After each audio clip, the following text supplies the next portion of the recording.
Okay, are we ready to get started? We are ready on our end. Great. Okay. Thanks, Jackie. So I call this June 3rd Sammamish Planning Commission meeting to order. And we'll start out with the roll call. So Mark Hoffman, obviously I'm here. Mike Bresco, here. Ishi Laddie. Yeah, I'm here. Josh Amato. Here. So this evening, Rituja said that she would be joining later due to a work conflict. So I know that she's planning to join later. Karthik Starma. Yes, here. And lastly, Karen Malcolm is not able to join us this evening. So we should see Rituja a bit later. All right, Jackie, would you like to read the meeting accessibility statement? Yes, thank you, Chair Boffman. Pursuant to the Governor's Emergency Proclamation 20-25, the city is unable to provide an in-person location for the public to listen to the virtual Planning Commission meeting this evening. Meetings are still accessible to the public, and public comment is able to be submitted. To view the meetings live, they can be seen on the city website, on the city YouTube channel, and on Comcast Channel 21 within Sammamish. And to view later, the meeting videos are typically available the day after the meeting on the city website, on the city YouTube channel, and on Comcast Channel 21 within Sammamish. Thank you. Thank you, Jackie. So next is approval of the agenda. We have further discussion about the development regulations this evening. So does anyone have any other comments or corrections or I guess just comments on the agenda? Nope. So we'll call the agenda approved by common consent. The next is approval of our previous meeting minutes for May 20th. Anyone have any corrections for the May 20th meeting minutes? Looks like nobody has any corrections for those meeting minutes, so we'll call those meeting minutes approved by common consent. Next is public comment for non-agenda items. So just again, a reminder that our agenda item this evening is development regulations. So if there's any public comment on other things, now's the time. So go ahead, Jackie. Thank you. I'll read this statement one more time to give some people time to call in. Pursuant to the Governor's Emergency Proclamation 20-25, the city is unable to provide an in-person location for the public to listen to the virtual Planning Commission meeting this evening. Meetings are still accessible to the public, and public comment can be submitted. For verbal public comment, up to 3 minutes of verbal public comment may be provided per person live during the meeting. In order to provide verbal public comment, you must call in. Please call the following number and input the access code when prompted. The phone number is 1-872-240-3311, and the access code is 699-839-229. Once you have joined, you'll be placed on mute. The meeting operator will unmute you when it is your turn to comment. You will hear an automated voice say unmuted when that occurs, and the operator will ask you to begin your comment. Please hang up when your comment is complete. We do have 2 callers on the line, so I'll go ahead and unmute the first caller.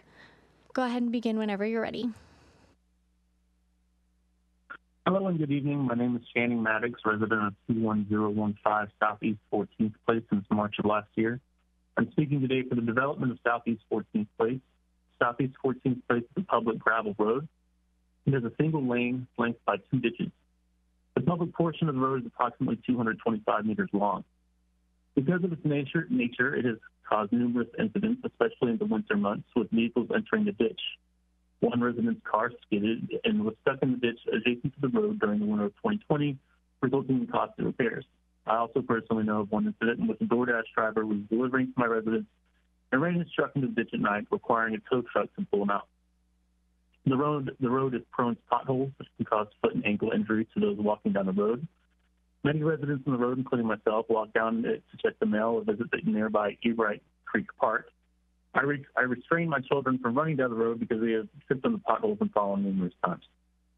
There are at least 4 families that I know of with young children totaling more than 10, including my own 2 sons.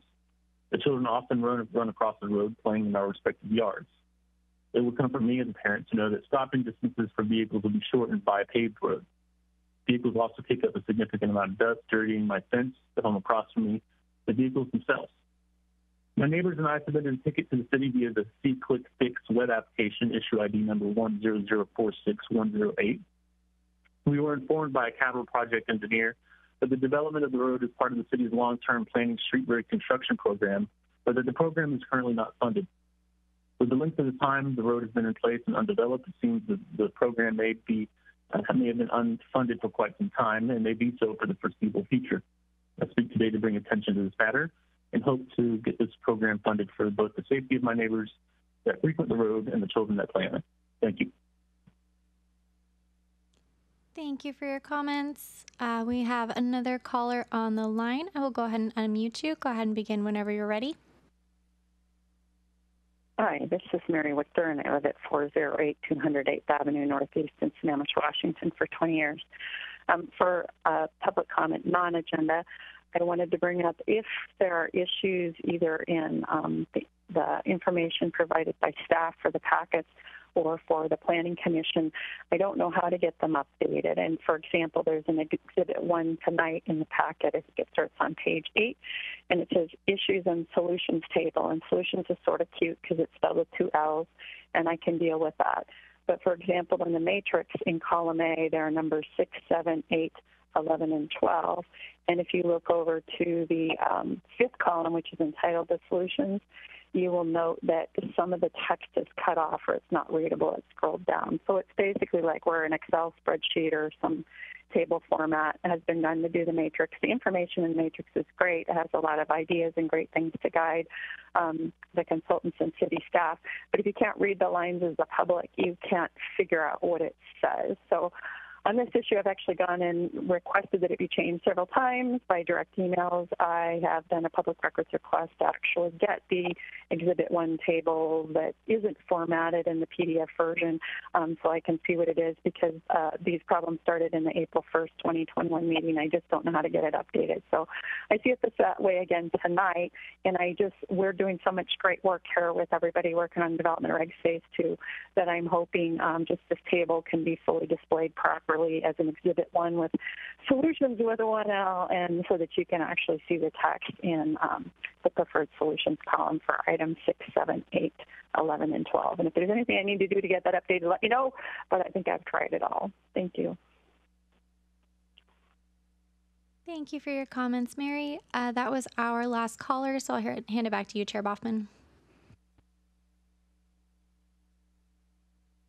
All right. Thank you. Next, we have our main agenda item for the evening, which is more discussion on the development regulations, and I assume that's Jeff. So go ahead, Jeff. Oh, there you are. Yes, hello. Good evening, Commissioners. Let me just pull up my screen share, and we can get started here. Jeff, do you suppose at some point we could do an effort to get that table that Mary was talking about? Yeah. Set out in a format to make sure everything's readable. Yeah, absolutely. I was just actually going to make that same comment. I was, not aware that she was having difficulty getting that. In some of our work, we had noticed in some cases the table got cut off. So I just made a note of it, and I will make sure that that is available ASAP. And apologies for that. Okay, so agenda, I think we're all clear on the agenda. We're going to go through the high priority topics, the medium priority topics, and then we're going to give you an overview of the plan development code outline. And we are pretty close to a full draft on that, and we'll be providing that before the next meeting. Just a real quick kind of update on where we are in the process. So if you recall, we went through the high priority topics minus the actual draft code at our April meeting, and then our last meeting we did the same for the medium priority topics. So the only real change now is that we've gone through and added the draft code, of course, and then we have a list of sort of how we've addressed those preferred solutions that are listed in the table. So our format tonight will be to pull up the document with the draft code, just give a brief introduction to the topic, and then take comments and questions. Also wanted to say that we are receiving written comments from the commissioners, and we will be going through those in detail and responding. So just wanted to make sure that we will address those going forward. All right, so let's call logistics. Let me just go up to the top here. So starting right in, topic number one for the high priority topics is really centered around infrastructure, dealing with things like sewer connections, as well as developer contributions to infrastructure.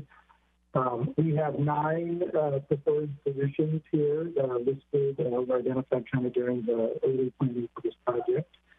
And some examples that we provided previously, as well as some of our strategy notes. I will say that this issue is impacted a bit by the moratorium that is currently in place for northern part of Sammamish. So there are some parts of this that I think we're recommending be addressed as part of phase 3. But there are a number of things that we have included in the draft code. So just a couple briefly on the update summary. So we've added some sustainable site planning and LID standards that are related in the neighborhood design section, which we'll go through in a moment. There are a number of topics that are related to some of the green topics, which were the draft code we reviewed previously. So we have addressed those in that code section, which we'll bring back at the next meeting. 1, 4, 5, and 6 are addressed below in 21A60, and then our recommendation to add some of the remaining issues to phase 3.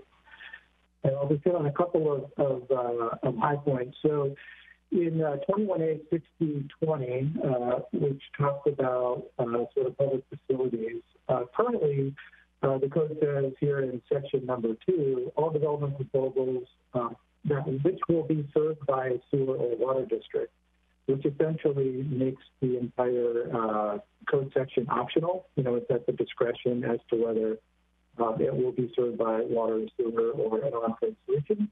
We're changing that to say that your first sort of preference is to seek information from the water and sewer district on the availability of sewer, not to just sort of preempt that process by saying that you're going to use an on-site solution. And then only if it's not available, then can we start looking at, say, a septic system. So it is a fairly significant change, but I think one that will, help address some of the challenges, particularly on some of the smaller pre-platted lots in parts of Sammamish. There's also a new restriction on using septic tanks in geohazard areas, and then some special provisions that apply to Tamarack and Inglewood. So I'll pause there and see if there's any questions or comments on that. Again, it's a bit of a lighter touch given the limitations on sewer connections to the road part. David, I don't know if there's anything you might want to add. But...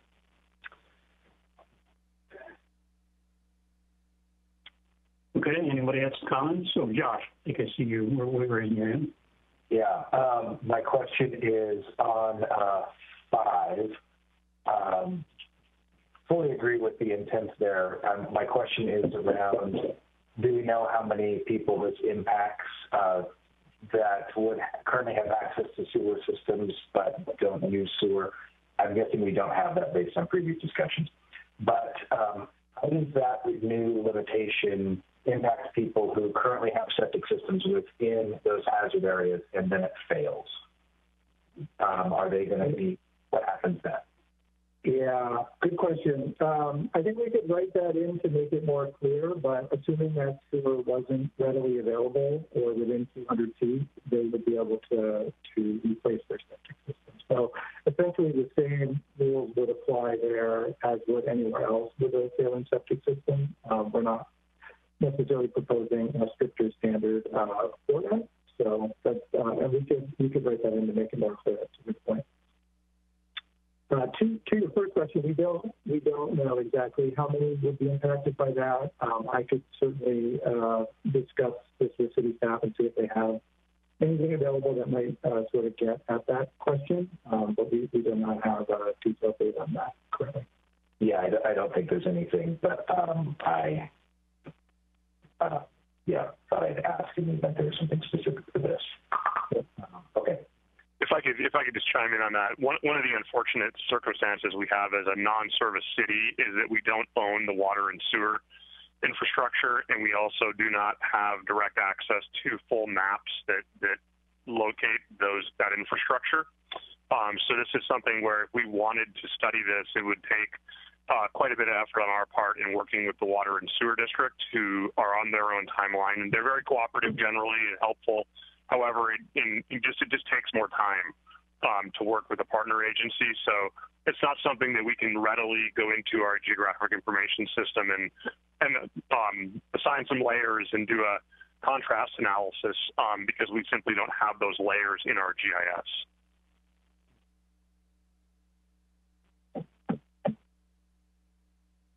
Sorry. DC, did you have a comment? I did, yeah. Is there a provision made for someone who, I guess, outside of a failing septic system goes off and wants to make some sort of change if Public Works sewer is now within that 200 feet when it maybe wasn't at the onset or when the original home was built, right? Is there now a requirement that if any change is being made, that change be to attach to the public sewer? Good question. So no, not currently. There's a couple of different tiers, so to speak, in how cities will address this. So some will say if sewer becomes within 200 feet, you have a certain period of time to connect, regardless of whether your system is failing or maybe even was recently installed. We're not proposing that at this point. Right now, the only thing that would trigger it would be a failing system, and in that case, if it's within 200 feet, you'd be required to connect. Or if it's within 200 feet and you're doing a renovation or an addition that exceeds 50% of the value, improvement value, not the land value, then you would be required to connect. So the requirements, I would say, are fairly low in terms of those tiers compared to what other cities are doing. So there is no sort of preemptive requirement to install sewer based on proximity that may happen in the future to public sewer. So why is one of the triggers the assessed value of the improvement as opposed to whether or not a change or expansion needs to happen to the septic system?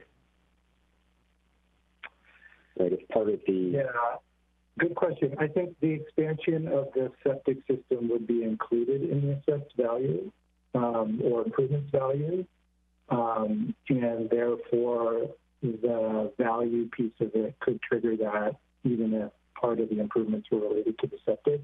But I think the thinking behind the 50% is just that it's a high enough threshold where you might be adding additional flow to your septic system, may not be able to take that, but it's also just a substantial redevelopment that I think cities typically feel a little more comfortable requiring, as opposed to the burden of, just if your system, the public sewer becomes within 200 feet, because again, someone could have just spent $30,000 or so to install a septic system, and under that provision, a few years later, they may have to spend another significant sum of money to connect. Again, some cities do that. That's not necessarily what we're proposing here, at least at this point. Thank you. Yeah. Others with comments or questions? Okay, Jeff, I have just a couple here. One is I'd like to just ask, in a lot of the packet here, it seems like things track pretty well, but I was struggling here a little bit. I think it would be helpful, even though this is minutia, but under the update summary, you reference all of these preferred solutions. Mm-hmm. You don't reference preferred solutions 2, 3, and 7. And I think you actually then address, to go back and look, a couple of those actually get addressed in the language that's included. But the part that confounded me, which maybe I'm completely blind, but I'm trying to figure out it's number 2, right? Where is the 200-foot requirement that we've talked about quite a bit in the code?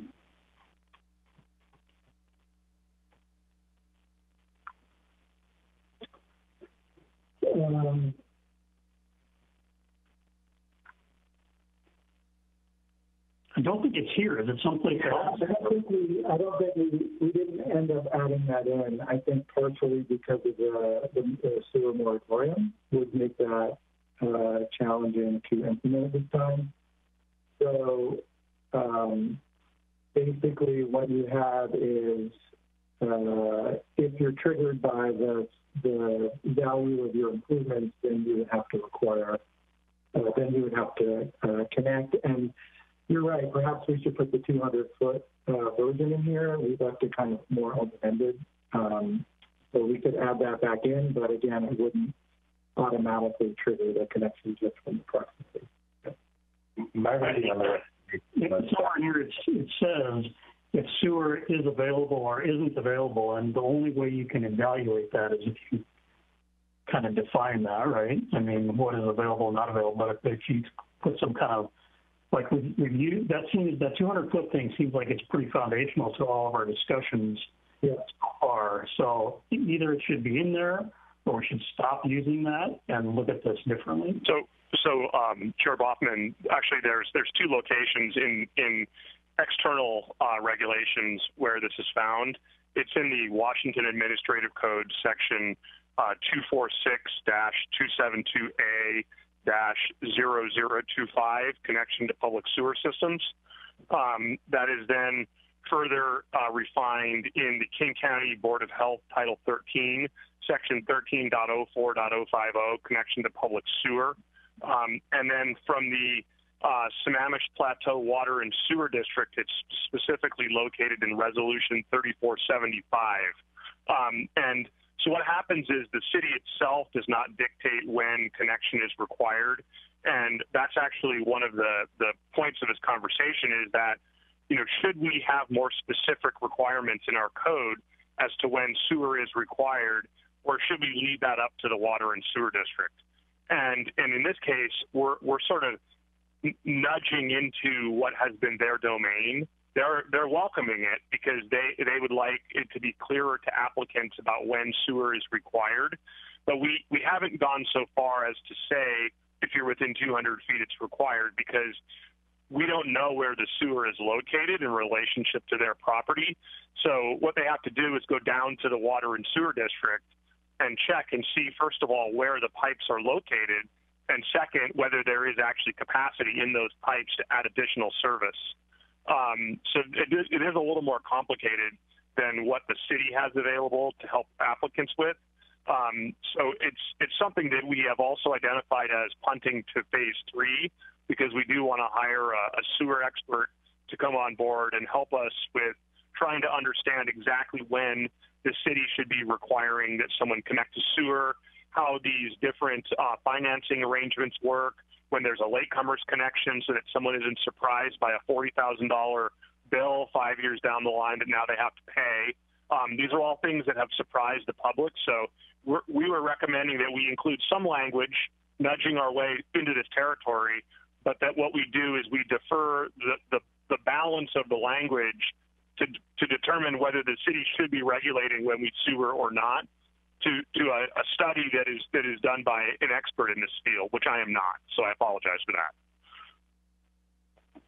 So 2 comments, David, to that. The first one is that all of that would have been much more useful to talk about a long time ago on this topic.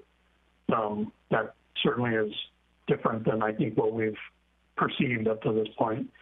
My second one is a question then is it unreasonable or is it a burden in terms of managing the code to reference all of those other sources of information rather than saying 200 feet? If we said somewhere it just says reference King County such and such, water district such and such, but that least there's a connection to it that people could go look at as they're reading the code. I mean, if part of this in the long term is to make this code more user-friendly, then that seems like a pretty important one maybe to consider referencing in here.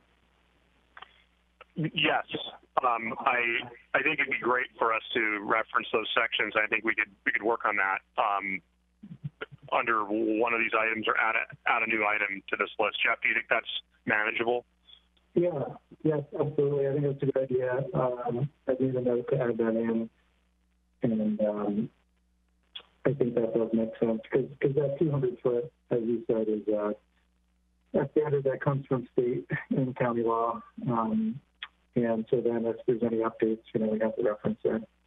And I do think that, if I recall correctly, and Jeff, you can correct me here, there was a statement in tonight's packet that said we would be punting part of this to phase 3. Is that correct? It is, except that it says the one's not listed with funded to phase 3, but I actually think there isn't any other than that one that's not actually addressed by the revised code. So it's just it's a little confusing. And that one is the one that I think is not resolved by the code revisions. Agreed. And, apologies here. It's a very complicated topic. It's not one that we as practitioners in community planning are typically used to administering. This is something that usually a public works department will administer or a water and sewer district will administer. And all we do is just check to see if they have a certificate and if they have the sewer connection, right? So this is a little bit out of my comfort zone, so I apologize there. And could we make sure that those references get to the commission just so they can read it for themselves sometime? Yeah, I actually have a canned email here that summarizes it that I could send out to the commission. That's why I was able to pull those up pretty quickly as I located that email and read right out of the email. Okay. Anything? That's all I had on this particular topic. Anybody else have anything? Yes. Can you please scroll down to the code? I did not understand the 50%. Yeah, the number 2, right? What should exceed 50% of the assessed value of improvements? For example, if I'm expanding my home, right, possibly like $100,000, because I'm adding 1,000 square feet or whatever it is. So that's, I assume, is the assessed value of improvements. What is the 50% calculation? What is on this side of the equation and what is on the other side of the equation? Yeah, so it's basically just relative. So if you look at, you would use assessed values, right? So you go to the assessor, you'd see your improvements value and you would see your land value. So let's say your improvements value is, $200,000. Then any improvements that you made, and you could write this to be cumulative over a 7-year period. So it might just not be a project. But it's basically just, the value, which is something that you have to provide for your building permit. Building permits are typically valued off the cost of construction, and if that exceeded 50% of the assessed value of the improvements, then you're required to connect to sewer if it is available. So that's a fairly standard metric that's used for either things like this or like non-conforming structures. Basically just saying that if you're doing enough construction, then we're going to make you comply with a certain set of standards, in this case, connecting to sewer. Okay. Thank you. So, good question. Yeah, admittedly, it's a high threshold, especially nowadays, but again, it's a pretty typical metric used. Okay, can we move on to the next one? Yeah, sure. The next one is a really big topic, number 4, and this deals with the design criteria for subdivisions, which we're calling neighborhood design standards. And so all of the code that you see here is all brand new, even though it doesn't have the underline in red color, it is all new, so hopefully that was obvious. And we've addressed a number, sorry, I'm scrolling here, let me just go back up. We've addressed, I think, all of the design criteria that were listed in the strategy notes. So we have limits on block length and block perimeter, along with some flexibility, for topographical issues, or in cases where it's determined that street connectivity is not, feasible or desirable, and also allowance for ped and bike connections to account for part of your block connections that are required. It doesn't necessarily have to always be a full connection, which is something we talked about. And then dead-end streets are generally going to be informed, and it should be designed to be connected. Again, if there's no reasonable or feasible connection, then that's something that can be paid. This is another topic that we talked about last time around the provision of open space, and particularly in projects where developers are proposing more open space than is just the base requirement, and how we deal with that, because it's a big driver of the lot size. And so we do have some standards that are going to require a lot size that is proportional to how big the house is through the floor to area ratio standard. But we are allowing, assuming that you can demonstrate that there are benefits of doing so, the ability to provide more open space and theoretically shrink your lot size as well. So there is some provision for that, and then we have even more flexibility in the plan development code, which we'll go through later tonight. We have the Arterial Focus, which we went through last time. The requirements to design a good topography, not the other way around. So if you have a flat site, you can design your homes and your buildings for a flat site. If you have a site with topography, then you should be designing your buildings to fit with the topography and not masquerading the site. That you can select a couple of building styles for flat sites. Provisions to retain and highlight natural features, standards on walls and rockeries. And so all of those have been addressed, and I think I'll just pause there and open it up for questions and discussion, and I'm happy to refer to any specific session you may have questions on.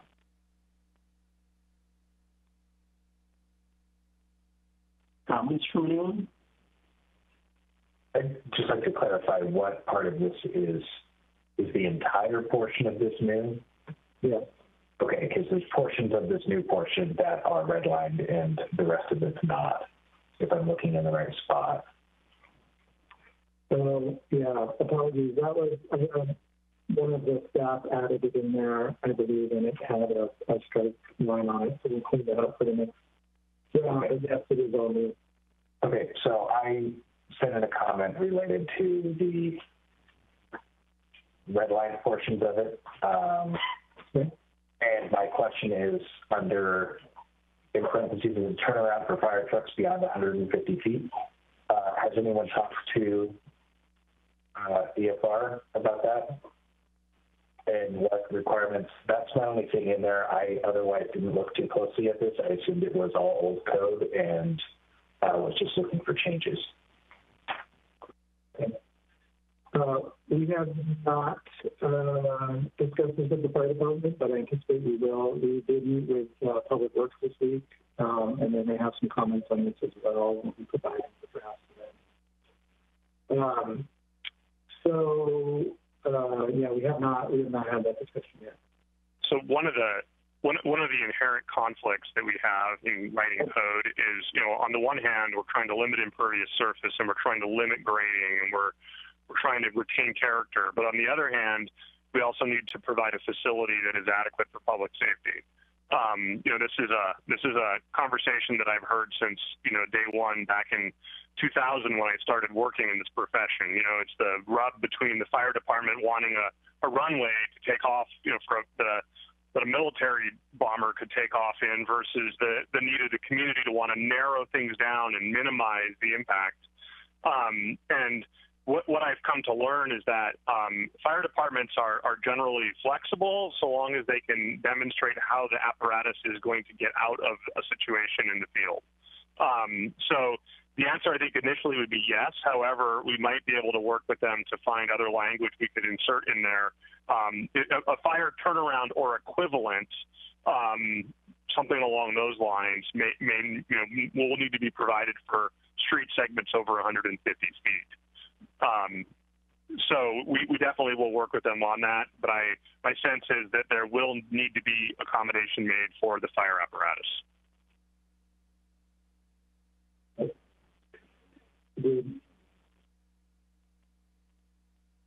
Other comments or questions?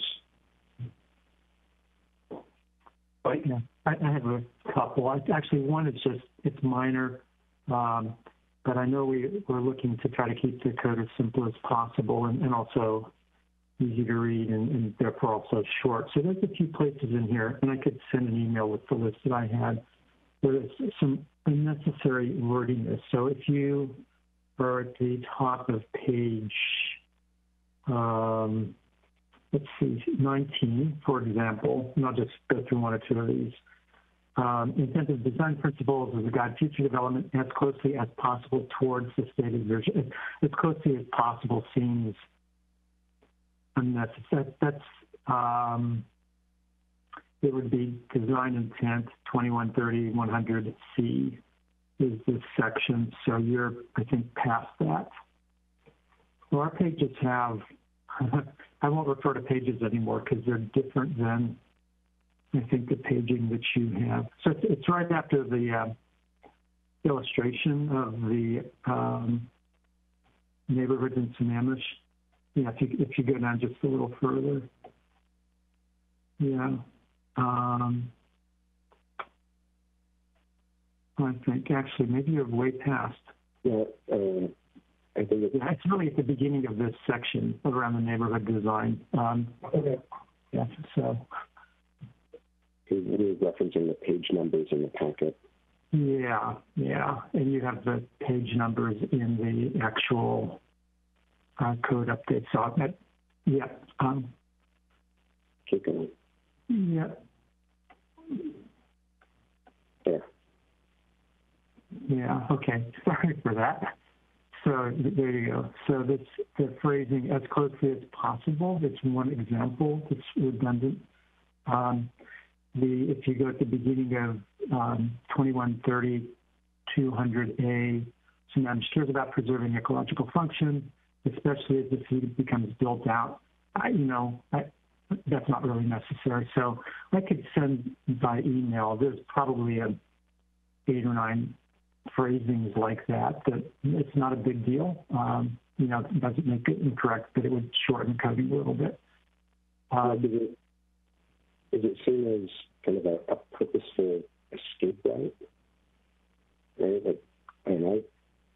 I tell my kids to do their best to clean them up, and they move one thing, throw their hands up, and go, well, I did my best. I think it just in terms of... on here just for a second. I think, one of the challenges for me in reviewing this is at first I couldn't understand, and again, this is nuanced, but I didn't understand at first exactly what this was because it's a mixture of fonts and colors and that sort of thing. Then I realized it was all new code. But the thing that I noticed here, and it's kind of what Mike and TC are both referring to, this is a much different way of describing things. It's a different voice than what the rest of our code is, and it's probably kind of inappropriate. But maybe that's because we're going to migrate the rest of the code to this, or maybe it's because we're going to migrate this more towards the rest of the code. Because a lot of these things, just like TC was saying, it's very soft, right? You should try to do this. You should try to do that. No, our code is very rigid about thou shalt do this. Now, there's some spots where it's not, but this is it's dramatically different than the rest of our code. And I think that creates some confusion because I don't understand whether that means we're going to end up with a mixture or we're migrating towards everything being one or the other or what's going on. And that's more about the code than the content here, right? But it's pretty confusing the way it is right here presented. Yeah, that's a really good comment. Let me speak to that for a minute. It is very different than what's in the code, and that is intentional. I think one of the things that we're trying to do is make it obvious to the user of the code, in many cases the developer or homeowner who's trying to do a project, what the intent is. We're still going to have a lot of very detailed standards in the code, right? You shall do this, X, Y, and Z. But sometimes we find that if the user doesn't really understand what the intent is, then it's really challenging to have a good outcome. So we're trying to set this up for success. And some of these things, like the design principles that have the software language, are not really regulatory in nature. They're more, again, intended to orient the user and to make it clear what the intent is, right? Here's what we're trying to do. Here's what the comp plan says. Yes, you do have to go in and meet all of the prescriptive standards, but as a designer, I think it's helpful for people to understand what the intent is at the get-go. So that is, again, very intentional, but also will be used in different ways. For example, if you were going to deny a project, you wouldn't use a design intent statement or even the design principles.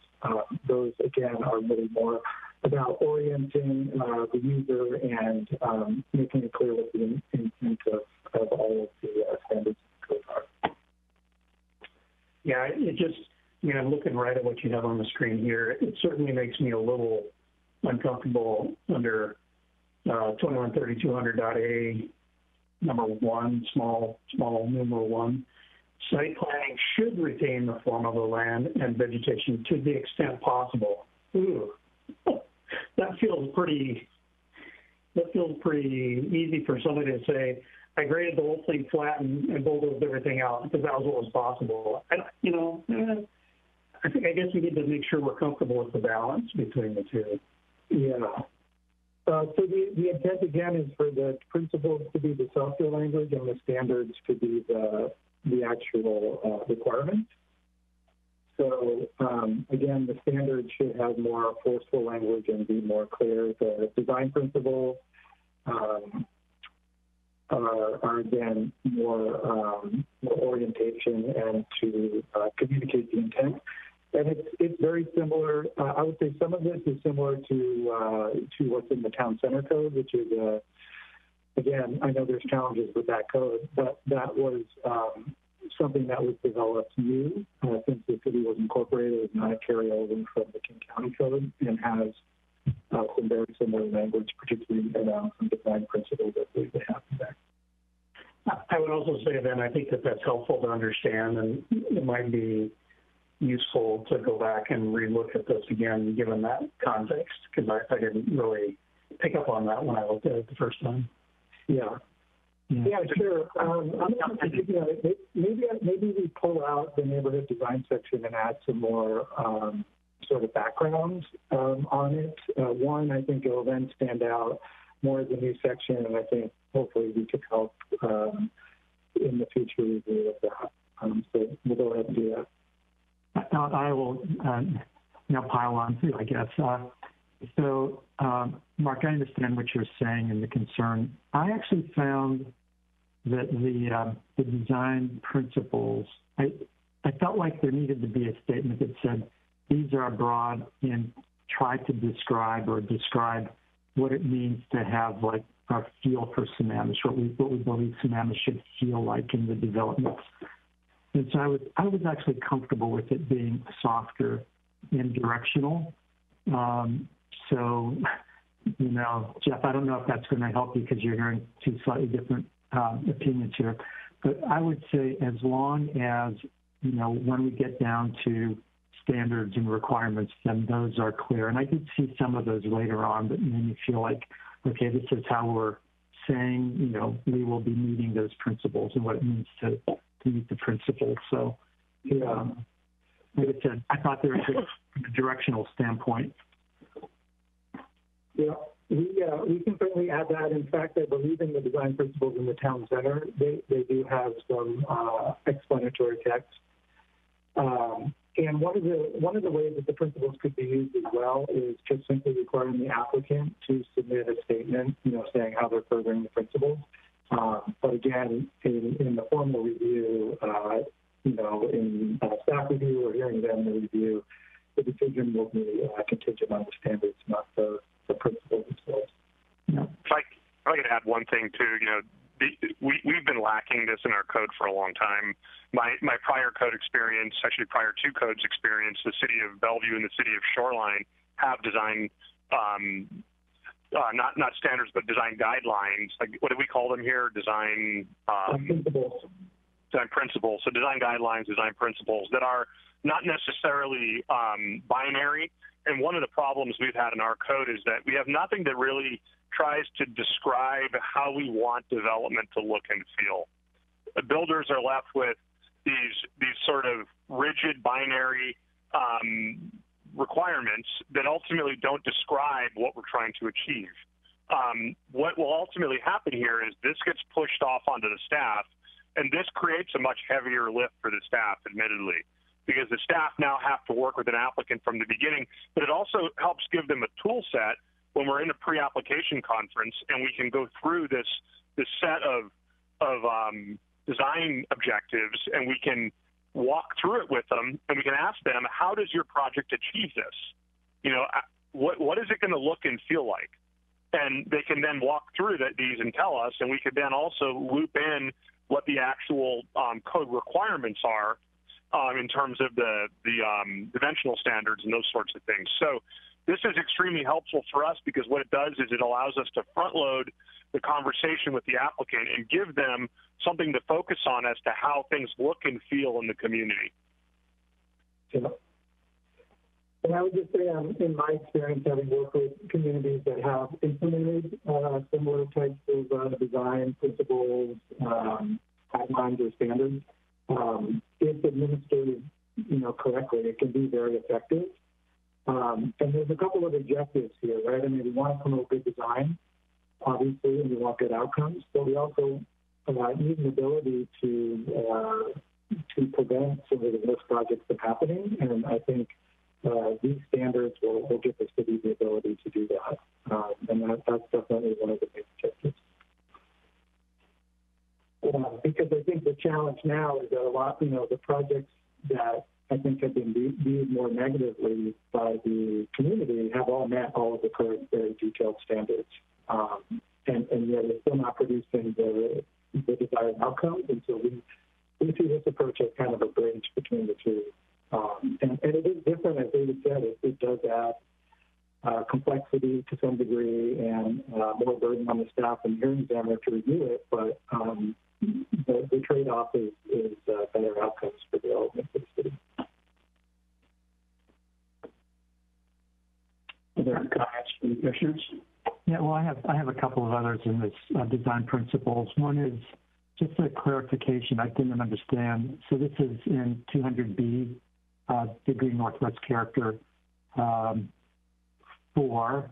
Fencing should be integrated into the landscaping rather than standing alone. Is that? I don't know what that looks like. Can you help me understand that? Yeah, I think we're primarily thinking about, one case that we see this a lot is like the arterial frontages, where you may have the back of the house or the side of a house and the yard, and you have just a line of fencing. I think what that statement is saying is that you shouldn't just have, say, a hard fence, but you should have landscaping to kind of soften that. We could, I think, make that more clear and have it noted that I did not read it like that. One other thing in the principles, I think at the principles level, and I'll preface this with saying I happened to, not very long ago, been down in California in an area that was devastated by one of those fires 3 years ago. They had a retreat that has been since rebuilt. And one of the things that they were talking about and they built into the design was basically wildfire safety.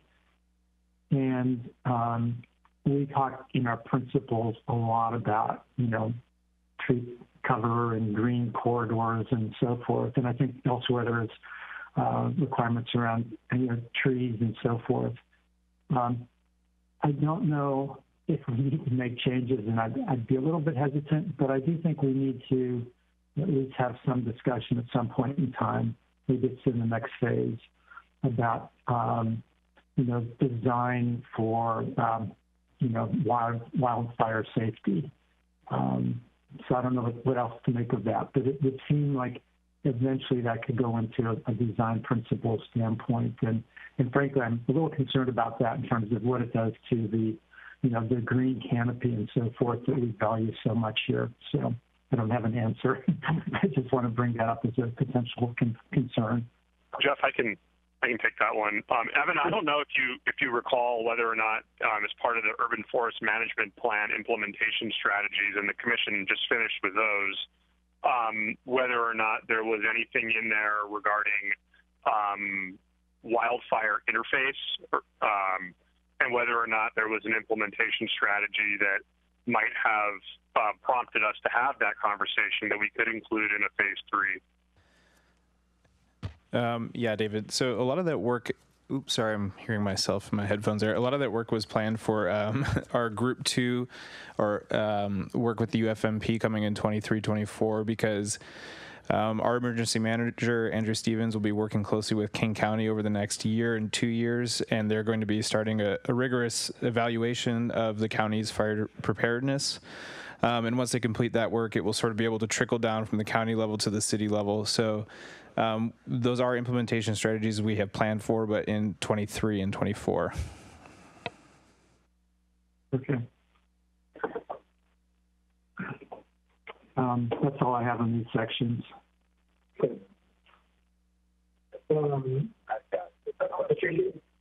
sorry, go ahead. Not a question, but a statement. It kind of goes back to the previous discussion. I'm looking at the design standard, the buffers, number 5. And this language appears in multiple locations. I understand what you're saying about the design principles and making our value statements so we understand what outcomes we're looking for. But language like buffers should maximize the preservations, buffers should provide benefits to injured, isn't a requirement. It's if we can, this is what it will be. And that's directly underneath the design standards. And language like that is all over the place in here. So the reason why we have the issue that people don't like the development outcomes we've had previously is because we've never updated our code to fit what we actually want, what our community wants our community to look like. So I'm concerned about the softness of the standards language here. I understand there's a reason for it in the other locations, but Let me explain that a little bit. So to your comment about, I think you're looking at buffers. Under B, it says buffers should maximize the preservation of mature forest and native vegetation when determining the appropriate locations for the buffer. So why that is a should is because, and maybe you could write it as shall and still have some measure of flexibility, but some sites may not have any mature forest with which to protect. So sometimes the should is really about the opportunities to do that or not based on your site, right? So if you don't have mature forest, you obviously can't protect it. If you have a site that has a small area of mature forest and maybe it's along a buffer, then we would say, there's that opportunity and the code says you should protect that. There is some language in the town center code that speaks to this, and it describes how the word should be used, which they describe in that section that it is a requirement, unless it's not feasible or you don't have the characteristics of which to do that. So I think we could make that more clear. It's not meant to be optional. It's meant to be based on the context of the site and the opportunities to do that. Can I ask a clarifying question, Jeff? Mm-hmm. In this section, what is the term buffers meant to imply?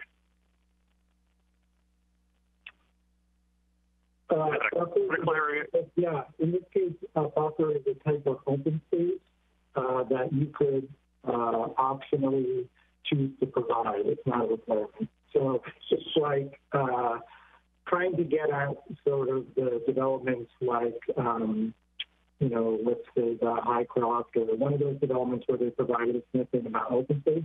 It's essentially trying to classify what those open space types are, how they're provided, and what the benefits are. So again, In this case, it's basically between the site and adjacent sites is what the buffer would be.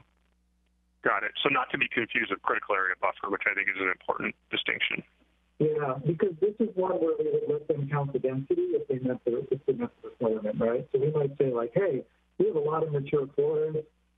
We'd like to shrink our lots a little bit and have 100-foot, forested buffer around our site. And we might say, well, no, that's good because that's a good portion of the mature trees, and we think there's a good trade-off between preserving that land and that forest, and perhaps allowing a little bit smaller lot sizes in that situation. So it's something that developers would opt into, not a baseline requirement at this point. Thank you. So to push back a little bit on your explanation here, and number 2 underneath buffers is just where there's no mature vegetation, buffers should be landscaped. And then there's like no explanation of what substantial means. And substantial can mean different things to different people. And now the staff is set to decide what substantial looks like. And that seems like a recipe for angry people. Yeah, we are working on a native planting list that we could reference there. And, I think we could certainly add some detail to that, to your point. So if you take another look at that, right now there's not a lot of detailed landscape requirements in the code. There's a little bit that we can take a look at and see if any of that might be useful in this case. So yeah, I agree. We can take a look at that.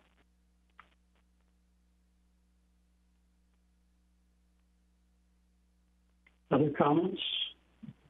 Actually, maybe not to do too much problem solving here, but in some ways there's a bit of a definition of substantial in that it provides a year-round screen between traffic and homes. Now, how much screening is necessary there to be substantial could be debated as well. But if substantial is removed from that sentence and, landscape with native vegetation provide year-round screen, that would help, but there would still be the question with, okay, what screening is a year-round screen? Like, you can't see fence line at all or 50%. So, some food for thought there on how to handle some of these where we say substantial and in words like that in terms of how to define them. Yeah, good suggestion. Take a look at that. I had a couple of smaller but very specific ones. In the open space, I'll call it allocation. I think what it said was you can leave it with the property or you can collect it as part of an open space. Are we precluding someone from mixing and matching that so that they, instead of 390 square feet on the lot, they put 100 square feet with the lot and the other 290 square feet go into because I assume that we actually would want that, right? Because they're creating an open space that's available and increasing density, but it's not always going to be an either or. It's going to be a mix and match, right? The language kind of made it seem like it was an either or. Yeah, I think that's a good point. I think we have the opportunity to define that, and I think the mix, could make some sense. I'd be interested in kind of feedback on that. I mean, 390 feet is pretty small. When you're looking at like the R4 districts, so we could either allow a combination, or again, if we have a preference for that recreation space to be provided, as a separate facility that's accessible by all, then we could do that as well. So. Yeah, it seemed like if they had a piece of property that was shaped in such a way with a slope that was a certain way that there was a spot that was obvious, but it didn't use up all the open space, then you might mix and match it just because of the way the topography or the layout works. Okay. The other one is it's the image that shows a retaining wall, kind of the retaining wall section, which is right above 2130 300G. This is right above that. Yeah, right there. The one question I had about this is one of the things that I think people dislike. Obviously, they dislike the big retaining walls at the frontage, but also in this case, it kind of suggests, okay, so you can only have a 4-foot high wall, that's defined. But this suggests they could put in a 4-foot high wall, the full length of the development there. And isn't the intent to follow the contours a little bit and not allow just a big wall? It's not big anymore, right? It's 4 feet, but still to allow just a wall like that. I wasn't sure that feels like it's lesser of a problem, but still the same problem that people dislike.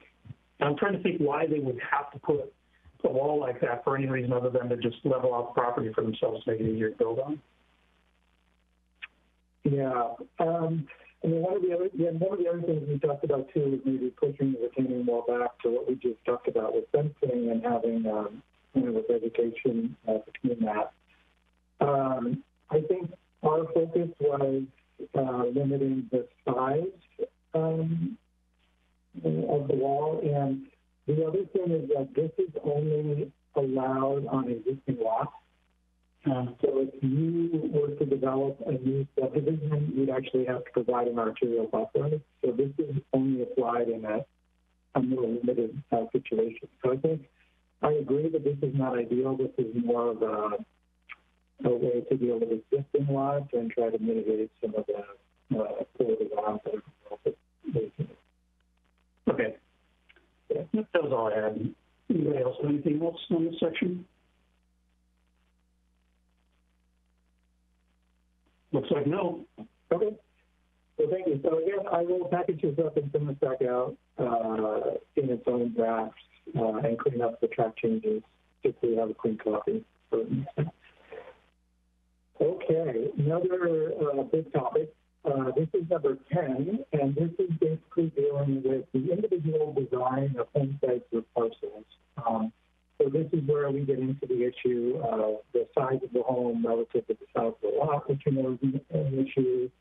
How do you deal with existing site conditions and sort of manipulation of topography and vegetation. And so one of the main mechanisms that we propose to deal with this, again, is the floor to area ratio. We're not establishing the minimum lot size, but we're saying that as your home size increases, your lot size increases. And then when we go through the PUD code, we'll show you how we provide even more flexibility on this program. We're working on a building height standard that will deal with how we step up or down a slope. And we met on that internally today, and we'll be providing that for our next meeting. And then a number of other standards related to limiting highways relative to the size of the lot, how parking is provided, encouraging the use of alleys, and allowing some flexibility in setbacks. Although with the larger lot sizes, I think I was drafting the code, that became less of an issue because there already is some built-in flexibility. And we did leave the dynamic setback in place that were adopted by the city under the phase 1. And I would say that one of the things that we've tried to do here is provide encouragement and incentives and flexibility, but not necessarily a really prescriptive standard, right? So there is an FAR limit, but within that, you still have flexibility to have a larger or smaller home, depending on what you're looking at. And, if there's a desire for something more heavy-handed, there's the opportunity to do that. For instance, a desire to limit the total size of homes or something like that, we could certainly do that, but it's not. So let me walk through some of the solutions. So again, we're proposing a floor to area ratio limit of 0.5. So if you had a 5,000 square foot lot, you could have a 2,500 square foot home. We do have some exemptions. One of those is an accessory dwelling unit. The city now allows accessory dwelling units, is it 800 or 1,000 feet? It's something like that. That would be exempted. potentially under the current proposal, so that would be an incentive for accessory dwelling units. We also think for move patch, because we are moving towards larger lot sizes relative to home size, that demonstrating that your parcel through the subdivision process is forward compatible with an accessory dwelling unit would be another requirement. We've also proposed exempting detached rear garages. And I'm curious in your thoughts on that. And I think one of the reasons is that those detached rear garages, really kind of minimize the design impacts of parking, particularly along the primary street frontage. But that's certainly a preference as to whether you should move forward with that or not. And then let's see, we did have, it's not actually an exemption, but we did propose an increase in FAR if you were proposing to do a duplex. So duplexes count, I think other than corner lots, there's, the duplexes, I think one of the units gets counted at a half a unit or something like that. We don't have a density benefit for duplexes, but we did propose a modest FAR increase for that. For the driveway limit, 25% of the lot. So again, developers can choose the size and configuration of the lot for the most part. And based on that, you have a limit if you put it along the primary street frontage, if you put it along the alley, and it's in the rear, there isn't the same limitation. There is also, regardless of the width of your lot, you get 12 feet.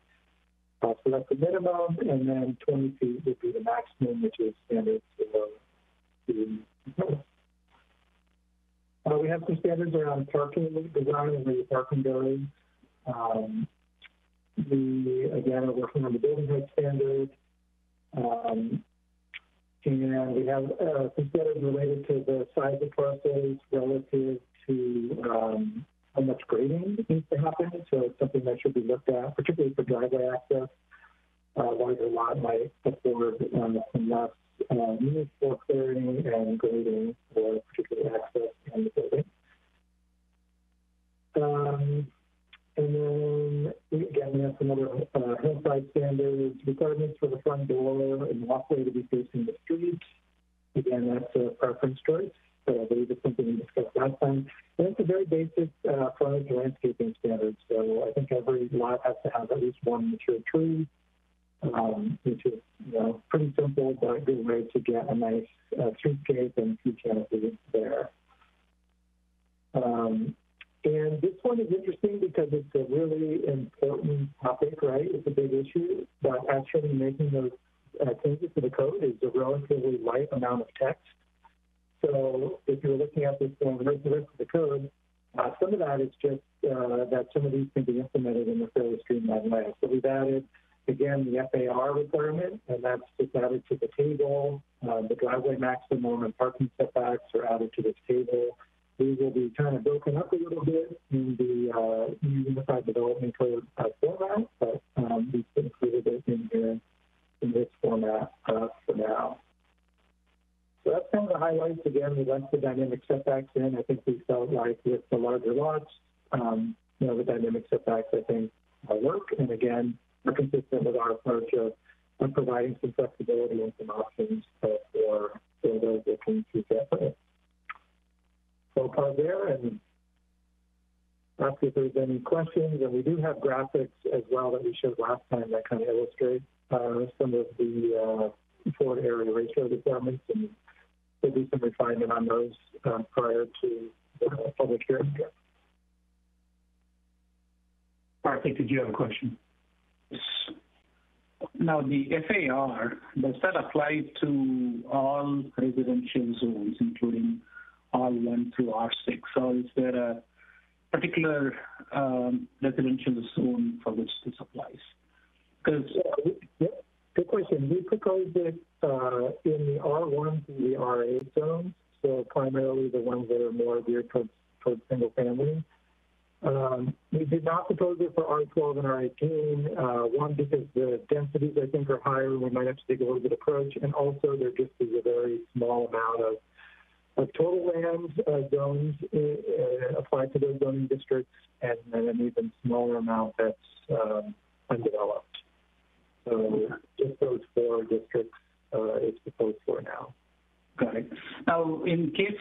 R1 is, my understanding is it's a 1 acre lot. I'm curious about some of the requirements here that the door should face street roads and so on. I mean, I don't believe in feng shui, but a lot of people do believe in feng shui. Or if you have a east-west facing, lot, you don't want your front door to be, heated up on the east side or west side, and especially if you have an acre, you should have the, luxury and privilege of building it however way you want to face it. So I'm just curious how some of these things will work out when you have, R1 or whatever. Yeah, it's a good question. I would say in general, the complying with these standards in the R1 is much less challenging, and I would say that a lot of the existing examples probably already comply with much of this. Because the lot sizes are so much bigger, some of the issues just don't manifest themselves, like the driveway width tends to be less of an issue. And certainly if the home is set back further, I would say that the orientation and the front door facing the street is maybe less of an issue. So we could modify that by zone.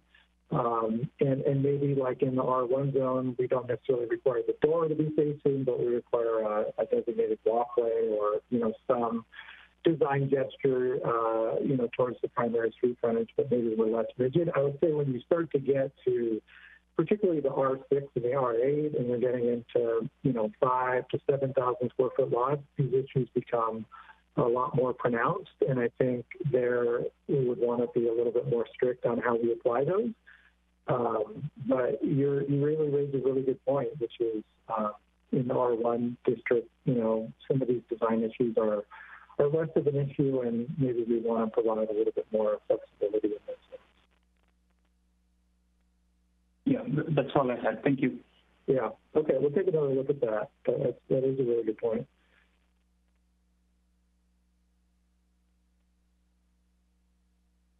Other comments, questions?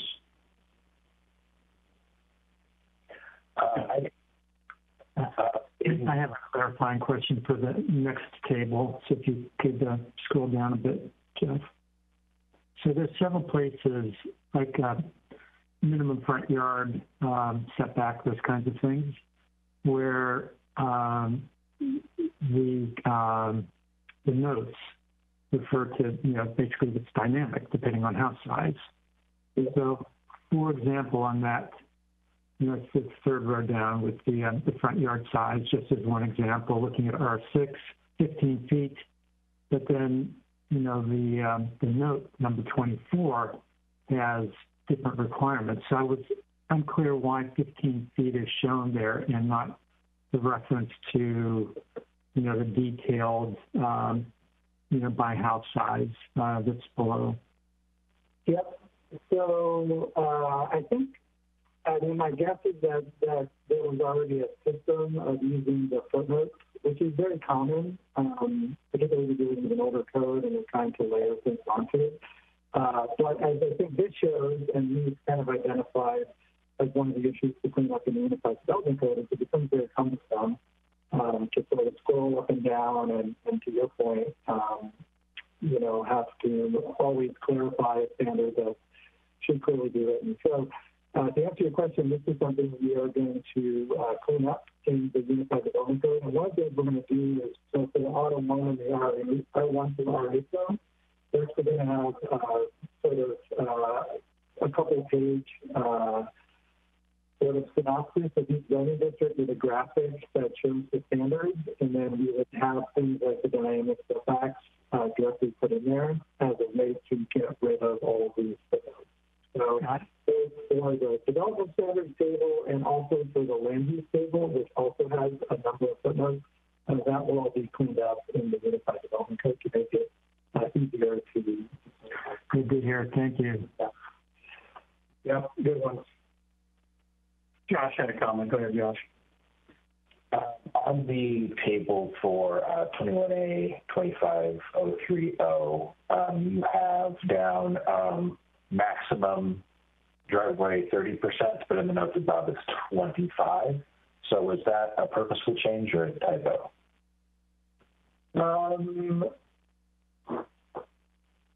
I would have to go back and check that. I think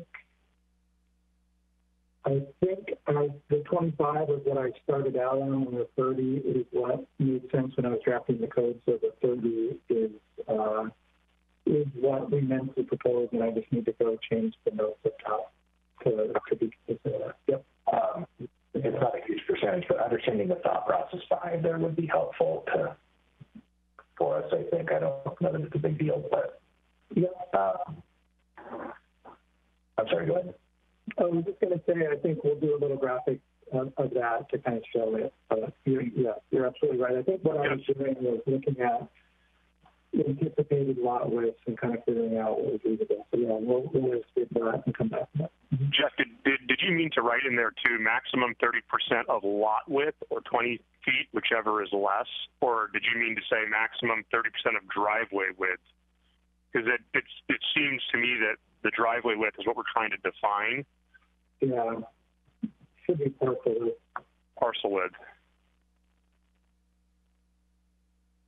Okay, and on the not counting a detached garage with if there is alley access and it not being visible from street frontage, I don't know that I have an issue with that necessarily, but I am curious about what would make something visible or not. For example, if a landscape has deciduous trees, we're going to have an issue all winter of seeing garage, right? So I think there should be some definition of what it means to be visible. Good one. And then, go ahead. Down on the tree planting requirements, 32, there's no, it says, I'm sorry, 30, there's no definition for what does large mean. We've got plenty of definitions for trees, and I don't think large is one of them. And then the descriptions of the tree planting for every 50 feet, I think is just a little confusing with the way it's described there about how many trees are anticipated should be there. And the last thing on that is we might want to have some sort of requirement in place for configuring root impact. Some trees, and I'm no expert, but sidewalks, driveways, houses, those are all reasons people use for taking down trees later, and that's not our goal. So that is the end of my comments for this section. Okay, thank you. I'll work on rewording that, and again, we'll come up with a standard for the large trees, and that can include a certain caliper for when it's planted, or a certain tree canopy, and then I'll try to clarify the requirements. What I was attempting to do was, every 50-foot increment, you have to plant a tree, but that doesn't, like if you're at 51, you don't have to do 2. You have to get all the way to another 50. So I'll reword that and agree with whatever is on the third, which would have been. I would just say that people would probably like you erring on the side of more trees than less. So if we're at 70 feet, people would probably want 2 trees. Okay. Sounds good.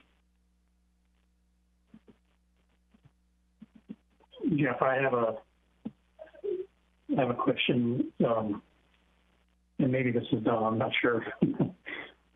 Where is there somewhere else in our code where it describes how to calculate floor area? And if there is, can we reference that when we're adding the floor area ratio? Yeah, I don't believe there is, unless perhaps it's somehow used in the town center code, but I'm not sure on that. But we will be adding a definition for it and how it's calculated, and then referencing that in that section. So that's a good reminder to make sure we do that. We will add a definition, and then as well as do basements get included? Do finished apps get included? And how, just lots of those kinds of questions. And I guess in a sort of related comment, the detached garage, if you exempt a detached garage and then the detached garage becomes a detached garage with an ADU on top of it, which is also exempt, and it's that whole big monstrosity exempt. Might be worth just thinking about the possibilities of some of that stuff, and how you define floor area ratio might help with that. Yeah. Yep, good point. I'll just explain a little bit about my thinking. Is that anything above ground will count, and I think we even so that would include your garage. And the reason being is that it's a control on sort of bulk and scale, and primarily what you would see from the streetscape. And so the thinking is that, detached structure that is not visible, doesn't have that same level of impact. And so there's currently written in an exemption there. So again, we'll add a definition and some clarification on how that's calculated and what's counted, as well as some thinking about addressing what you just described in terms of those exemptions and potential double dipping there. Okay. And by the way, I know someone who's planning to do that, so it does actually happen. Yeah, I didn't have any other comments. Does anybody else have any comments? Okay. Good.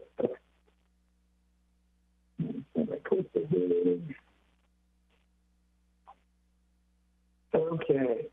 So this is several topics we combined here, 13, 29, and 30. This deals with clearing and grading, development on slopes and sensitive areas, preservation of native vegetation and wildlife habitat. And so, let's see here. So the first correction one, we do have standards again to design your subdivision to fit with the topography. And that's a really important one, moving away from kind of the mass grading. We did have requirements for early and advanced tree litter requirements, so that trees are put in the best possible position to maintain any impacts during construction. We made some significant changes under number 1 here for 29 regarding the triggers for clearing and grading permit. And I would say one of the biggest things that we propose is that there's no ability to do preemptive clearing and grading. So under the current code, there are a lot of exemptions. And there's exemptions for certain size trees being removed. And then there's also the issue, I think, of being able to clear understory and other sort of native vegetation that has valuable ecological functions. So if you have a vacant piece of property that's, let's say, forested, and you don't have a permit on file for any sort of approved use, you cannot go in and request the clearing and grading permit to clear that property. If you came in and you wanted to propose a single-family home or a subdivision, that any clearing and grading is done as part of that approval. And then for individual lots, those can be cleared if they're associated with a building permit. So it's kind of trying to connect more any clearing and grading activity to actual development that's happening, and only if a permit has been issued. So that's a really big change, but I think one that is reasonable and addresses a number of the challenges that were discussed through the outreach process and with the commission. Let's see, we've have new requirements regarding a critical areas report that are related to clearing and grading permits, and there's different tiers for that. There's a critical areas report, but there's also a critical areas letter, which is a little bit lower burden on the applicant to provide. But again, we're trying to make sure that there are checks and balances in place so that anytime there's clearing and grading permit, there's verification of the presence or absence of critical areas. And then again, changing the exemptions regarding some of the trees that can be cut. And again, these exemptions only apply on a property with an approved use. So if you have a single-family home and it's developed and you have trees that are below the threshold for a significant tree, then you could cut those without a permit. If you have a vacant, undeveloped piece of property, you can't go in and do any clearing grading unless it's associated with a permit.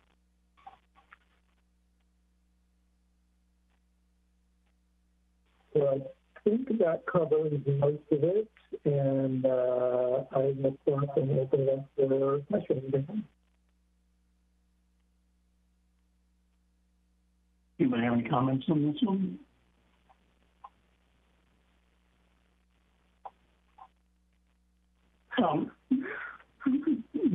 One thing, Jeff, that's kind of, if you could, I want to make sure I'm tracking here, if you could scroll up to the kind of your preferred solutions list.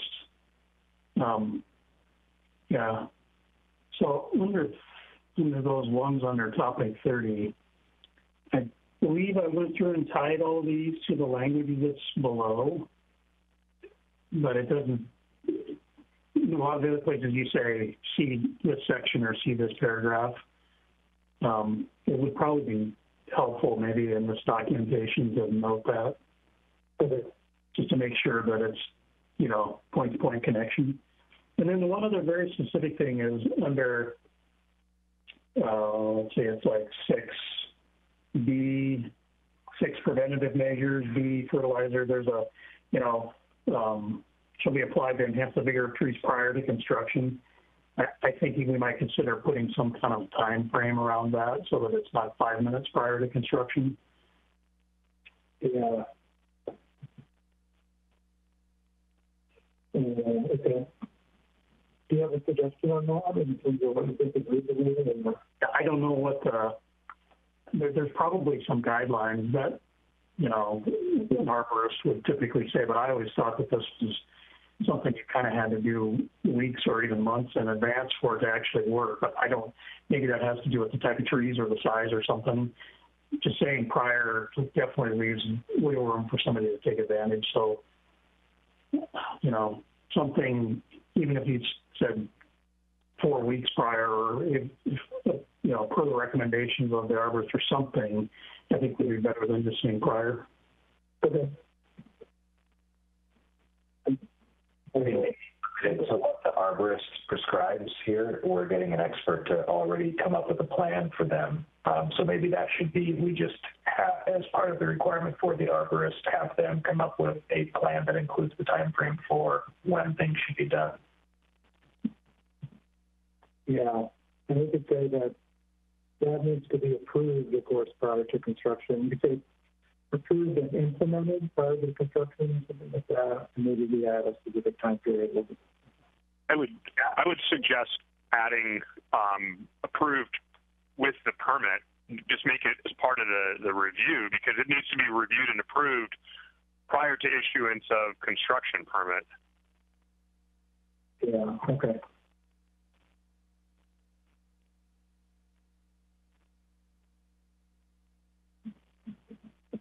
Okay, great.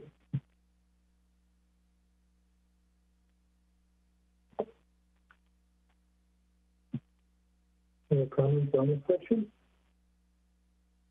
I've got a couple. Good. On, let's see, 16-15-0508, I don't, I'll let you get there. I'm sorry, when you said this section, did you mean this portion of the, because I just realized I jumped a section of code. Is that what you had in mind? So I thought you were referring to number 8 here. Is that... Yeah, I am, but I realized we know 2 different. Anyway, minor cutting, I don't know what that means for, in this context here. And I'm noticing that the phrase on sites with an approved land use is used repeatedly, even though it's a limiting factor the entire section of code. It appears in a lot of these other subsections of the code. Does that make, am I explaining myself clearly? Yeah, I think we were just trying to avoid people reading some of these sections independently. So, I mean, we don't want to be redundant, but I also don't want someone to read that and misinterpret it because of the fact that it doesn't require a permit. So someone would read this and say, okay, I can go cut trees, and there is no permit process. So I was trying to make sure that they would be aware of that. But I will go ahead and look through those references and try to trim them to redundant. But that was my intention there. Okay. And then in that same part, we've got the removal of more than 5 trees over a 3-year period shall require a permit. I'm sure your intent was 5 trees that don't already require a permit because of their size. But if someone has cut down trees that don't require a permit and then cut down one that needed a permit, that I just want to make sure that's clear that. Yeah, you're right. That was my intention, and the tree code has a similar provision, right? It allows some removal of trees. So I think we would just add a section here that says that basically that this is independent of the regulation of significant trees, right? So I will. Are we not trying to also regulate non-significant trees here? Minor cutting and removal of any tree less than 8 inches or less than 12 inches on sites. Not an approved land use. So what is the prelude to this section? What is this section about? If you could scroll up just a little bit above one, so I can see. Yeah, so this, David, I think is so these are the permit exemptions. But I think this is trying to deal with the gap between a significant tree, which is addressed in the tree section, and what's currently allowed, which is cutting down any tree less than 8 inches or 12 inches. So it's just trying to grow that gap. And so I think good points. We need to make that more clear because I think we decided we weren't really going to touch the tree code too much or the significant tree section. So that's what we're trying to do. You could say the removal of more than 5 non-significant trees over a 3-year period shall require a permit. And what that's getting at is people are currently, in many cases, eliminating all the new recruits. And as the older trees get diseased, there are no new recruits coming into the system and regenerating our forests because people are able to cut those down. It's a loophole in our code. So what this is trying to do is limit it. It's one step in the right direction. I think we then would pick this up with the urban forest implementation strategies and look at how we're going to holistically manage forest health going forward. But this presents us with, an opportunity to collect data to understand when people are doing this. If you say removal of more than 5 non-significant trees over a 3-year period requires a permit, admittedly, it's hard to administer because how do you know? And at what size do you stop that? If someone has a maple sapling growing, that's 6 inches tall, and you mow it, does that count? I'm just throwing that out there because that's the kind of thing that's the level of detail we sometimes deal with in the code enforcement world. Someone complains that their neighbor mowed under their tree and it killed saplings, Yeah, I certainly know from experience that these codes are hard to administer, but I think the bigger change, of course, is the limit on properties that don't have an approved use permit, and I'd say this is a bit secondary to that, but at least it has some requirements to be documented if you get above, a certain number of trees over a certain period of time.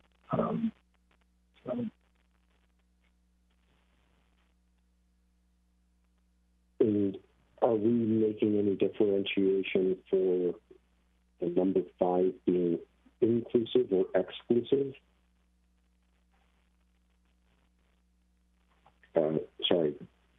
With regards to the number of trees. The removal of more than 5 trees over a 3-year period indicates that on your 6th removal, need a permit, or so Yep, it would kick in after 6. After 5, but we could adjust that to say 5 or more if it was a desire. Okay. But I would prefer it to say 5 or more. Okay.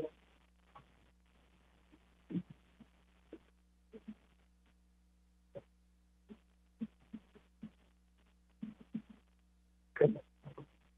Anyone else? I just got a couple more, sorry. Yeah, go for it. Under 1615.070, what is that? 1H. This is probably internal to, what is the difference between a report and a letter? Is that something that people in this business just know the difference? Or a critical areas affidavit, and then based on response, the director may require a critical areas letter or reports to be submitted by a qualified professional. Yeah. I believe the letter is something that other cities do use, but I wouldn't say it's an overly formalized thing. We, I think, will need to add a definition to that. But clearly the intent is that the critical areas letter is provided by a qualified professional, so someone who would be an expert in that particular critical area. And the letter would be, a simpler process, and not as rigorous as doing a full report. So, yeah, that's the intent, and I think, to your point, we need to clarify that a little bit more.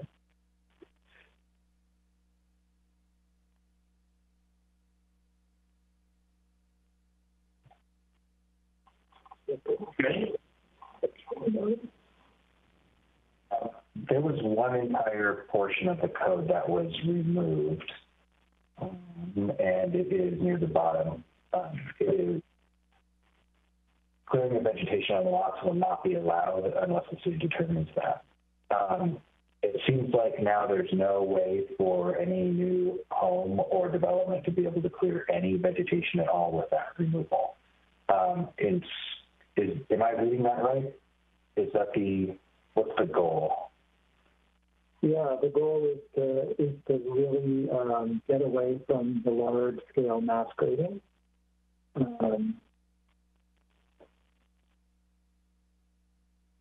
We also want to preempt speculative clearing, which we do see. So we often see vacant pieces of property that haven't been tended to or maintained, and admittedly they should have been maintained or something, and we see an excavator show up and completely rip out all the understory, leave the trees intact, and then the property goes on the market. So what we're trying to do is to stop that from happening also. We oftentimes also see somebody do that type of removal of understory vegetation, and then they also remove the maximum number of trees they can remove as part of that, and then they put it on the market. And then it changes hands, and then someone comes in and wants to then cut down the maximum number of trees that they're allowed to under a development permit. So it just sort of whittles away at the condition of the property. And in many instances, the removal of the understory, even if it is blackberry and other things, can cause an erosion problem, because there is nothing holding the soils in place and stopping the energy of the rain from basically taking apart the surface soil. Excuse me. Yeah, and had I read that more clearly, I would have realized that this only applies to site plans on erosion hazard areas. It's not just broad all locations. So sorry for asking that question. That's clear now. David, I have a question for you. Sure. You brought up an interesting point, which is that folks could potentially do some clearing and do some tree removal and then have the property change hands and there's more that happens. Is there a way to limit the number of, I guess, for example, trees that could be removed regardless of the number of times something changes hands? that's challenging the way 21A37 is currently structured, because the code breaks it into two categories. One is it allows you to remove a certain number of trees as a landscape change if you're just wanting to re-landscape your lot, then the other section is related to a percentage that must be retained if you're developing the lot with a new home, subdivision, whatever it might be. And it's just the way that the code is structured makes that really challenging. What I would say is that we could add some clarification around those vacant lots, which is where the problem really exists. I mean, it does also exist on lots that have older structures that have low improvement value with the land values high. You do see that happening as well. But that's a little bit harder to get at because there is an active, valid use on the property, a single-family home, even if it is in poor condition. So where we can focus right now is those lots that are vacant, and we could put limits on speculative clearing and say that, no tree removal is allowed unless it's for a hazardous tree or imminent threat tree or unhealthy tree until a valid use permit has been approved, whether it's a single-family permit, a subdivision, whatever it might be, right? So what we're trying to do is stop the clearing from occurring under that one section of the code, and then allowing it to only occur under that section that would apply to the permit under review. I don't know if I'm making any sense. It's a structural issue with 21A37 that we currently have. So, David, if we're following the approach here, should there be something that says that the removal of significant trees also, you can't do that unless you have an approved use, right? Like those allowances. And then that would be kind of consistent with what we propose here, which is essentially no clearing and grading on an undeveloped, unpermitted site, unless you get a clearing and grading permit and have an approved use.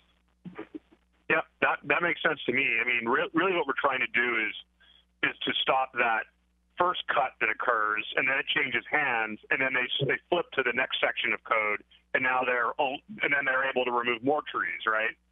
That's the one we see happen over and over and over again. Right, and back to our earlier discussion about the neighborhood design standards, and some of the uses of the word should are based on your site, right? And so if we say you should do this if you have mature forest, and we allow them to clear the mature forest without a permit, then now we don't have the ability to enter the site. So, okay, I'll take another look at the tree section, even though I know not everything there. See if we can make a connection there.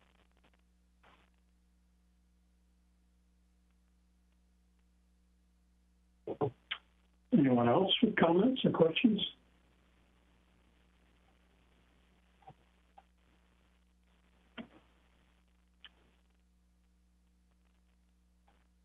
Okay, well, let me just check with Eddie. Does anyone think maybe now would be an appropriate time to take a quick break? Yeah, happy to take a break. Just wanted to say we only have one more left in this batch. We're doing the ones that are medium as well, right? Yeah. Mm-hmm. So I think we've got like 3 or 4 left, right? Yeah, there's not as many in those in the medium. There's a similar number, but they're sort of smaller in nature. Okay. Let's take is 5 minutes okay? Okay, 5 minutes. That will put us back at 7:20. Okay, thanks. Okay, thanks for that little break. Jeff, let's dive into the next one. Okay. So this is number 27, and it deals with infrastructure and environmental challenges in Inglewood and Tamarack are not adequately addressed in the code. 2 preferred solutions. First is develop maintenance standards for critical areas and steep slopes and stormwater drainage requirements after development is complete. And when a project is located in the historic Tamarack Fire Code regulations in SMC 21A50-220, apply due to a concentration of critical areas. So the two preferred solutions, added standards for maintaining the built conditions for stormwater facilities and critical areas and buffers in those two reference sections, and added standards for adequate public facilities with topic number 1 in SMC 21A60. So that was one of the sections we've gone over previously. And then in critical drainage areas, which apply to Tamarack and Indiana, set the threshold for a clearing and grading permit at 200 square feet or 2 cubic yards of earth removal is included with topic 13, because that also included that same section of code.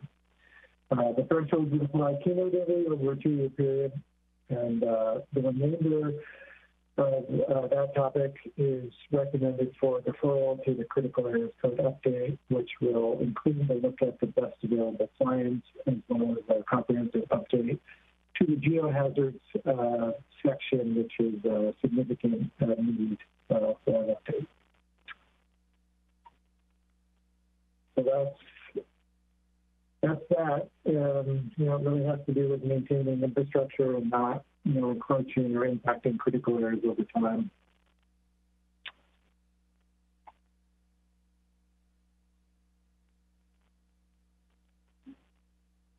Questions or comments?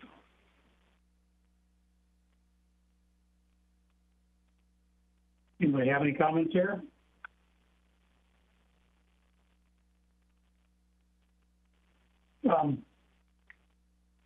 I had one question that I guess is,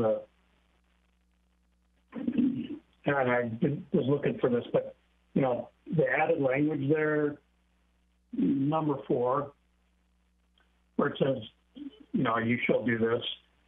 Is there any consequence or penalty or anything that goes along with that? I mean, it's one of those situations that seems to me where you would always kind of say that it's implied that you would do the maintenance of anything, but the rub is rarely the intent of doing the maintenance. The rub is usually that people just don't get it done or don't have the money or whatever, unless there's some impetus to do it. Yeah. So I think, certainly you could, issue a violation, I think, and deal with it through code enforcement. But we're trying to, again, kind of create a better culture around that. So in this case, as you said, it's sort of stating the obvious, right? But at least it's in code. And then the other thing we're doing is, because this is an issue both during construction as well as after construction, is we're adding a number of requirements for like construction management plans, pre-construction meetings, and a standard list of permit conditions that would address this. So at the end of the day, those are really intended to make applicants aware and hopefully encourage compliance. But at the end of the day, if the city had to issue an enforcement action, it could.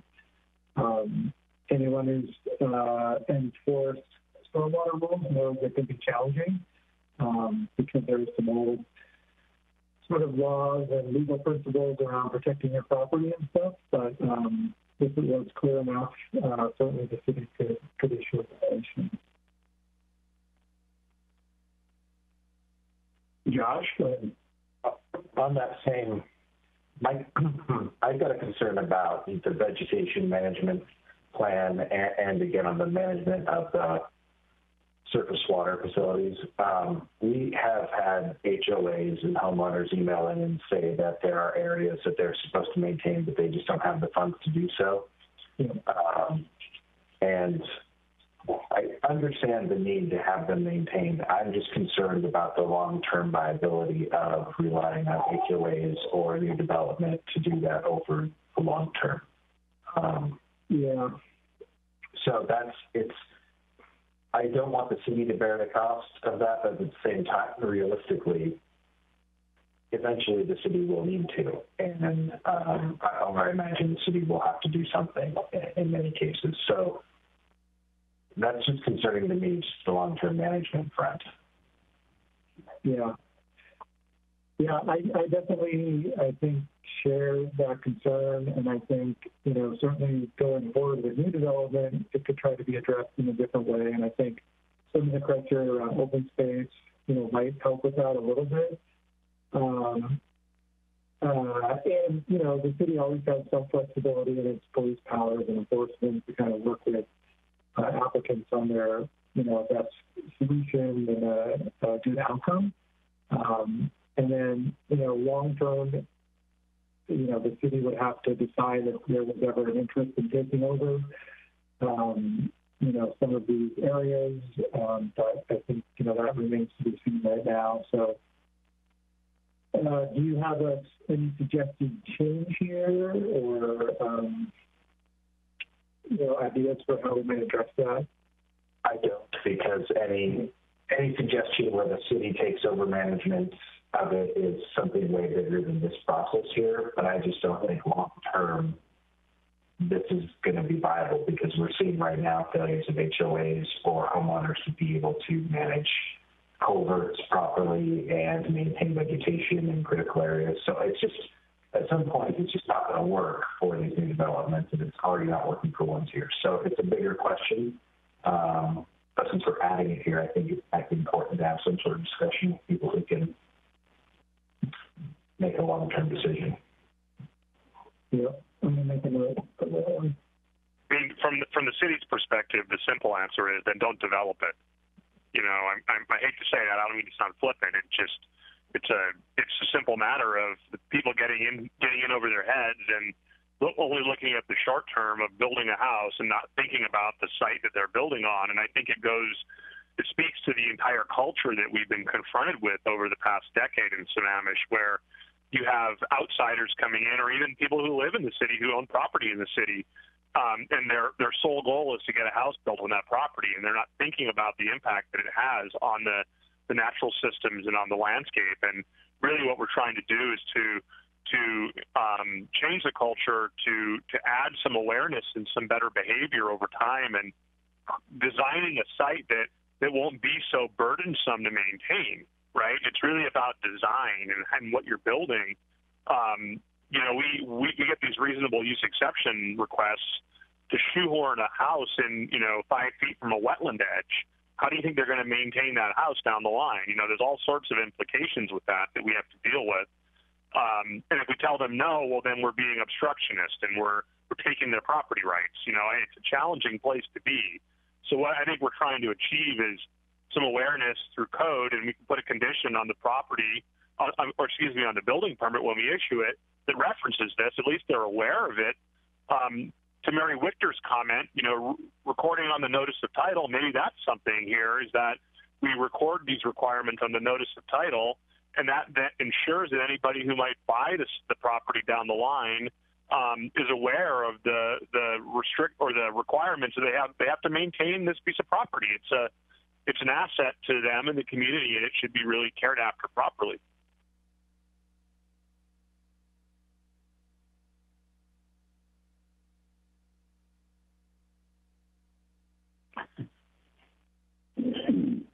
Doesn't sound like anybody's got a magic solution for it, David. At least not this evening. Anything else on this one? Okay, let's move on, Jeff. Great. So that was the last one for the high priority topics. Thank you for all of the comments. We will make sure that we address all those in the next draft.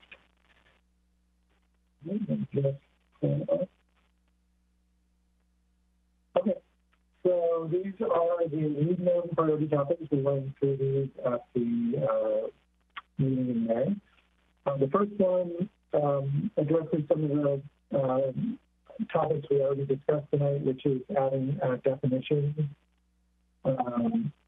clarifying numerical requirements, simplifying the language, and verifying all the cross-references, which we're actually going to, in some ways, eliminate those cross-references and sort of reformat them. So this is underway as part of the Unified Development Code.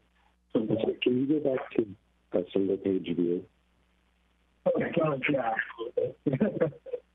My apologies, I didn't realize that. So this was This is the topic that we're talking about, number 3, which is existing use and development standard tables and calculations are confusing, require extensive cross-references. We talked about it a bit earlier. That'll all be cleaned up as part of the Unified Development Code. And we'll be adding definitions for new terms that don't appear in the current code, as well as updates to existing definitions or other terms that have been identified by staff that are in the code but are not included in the list of definitions.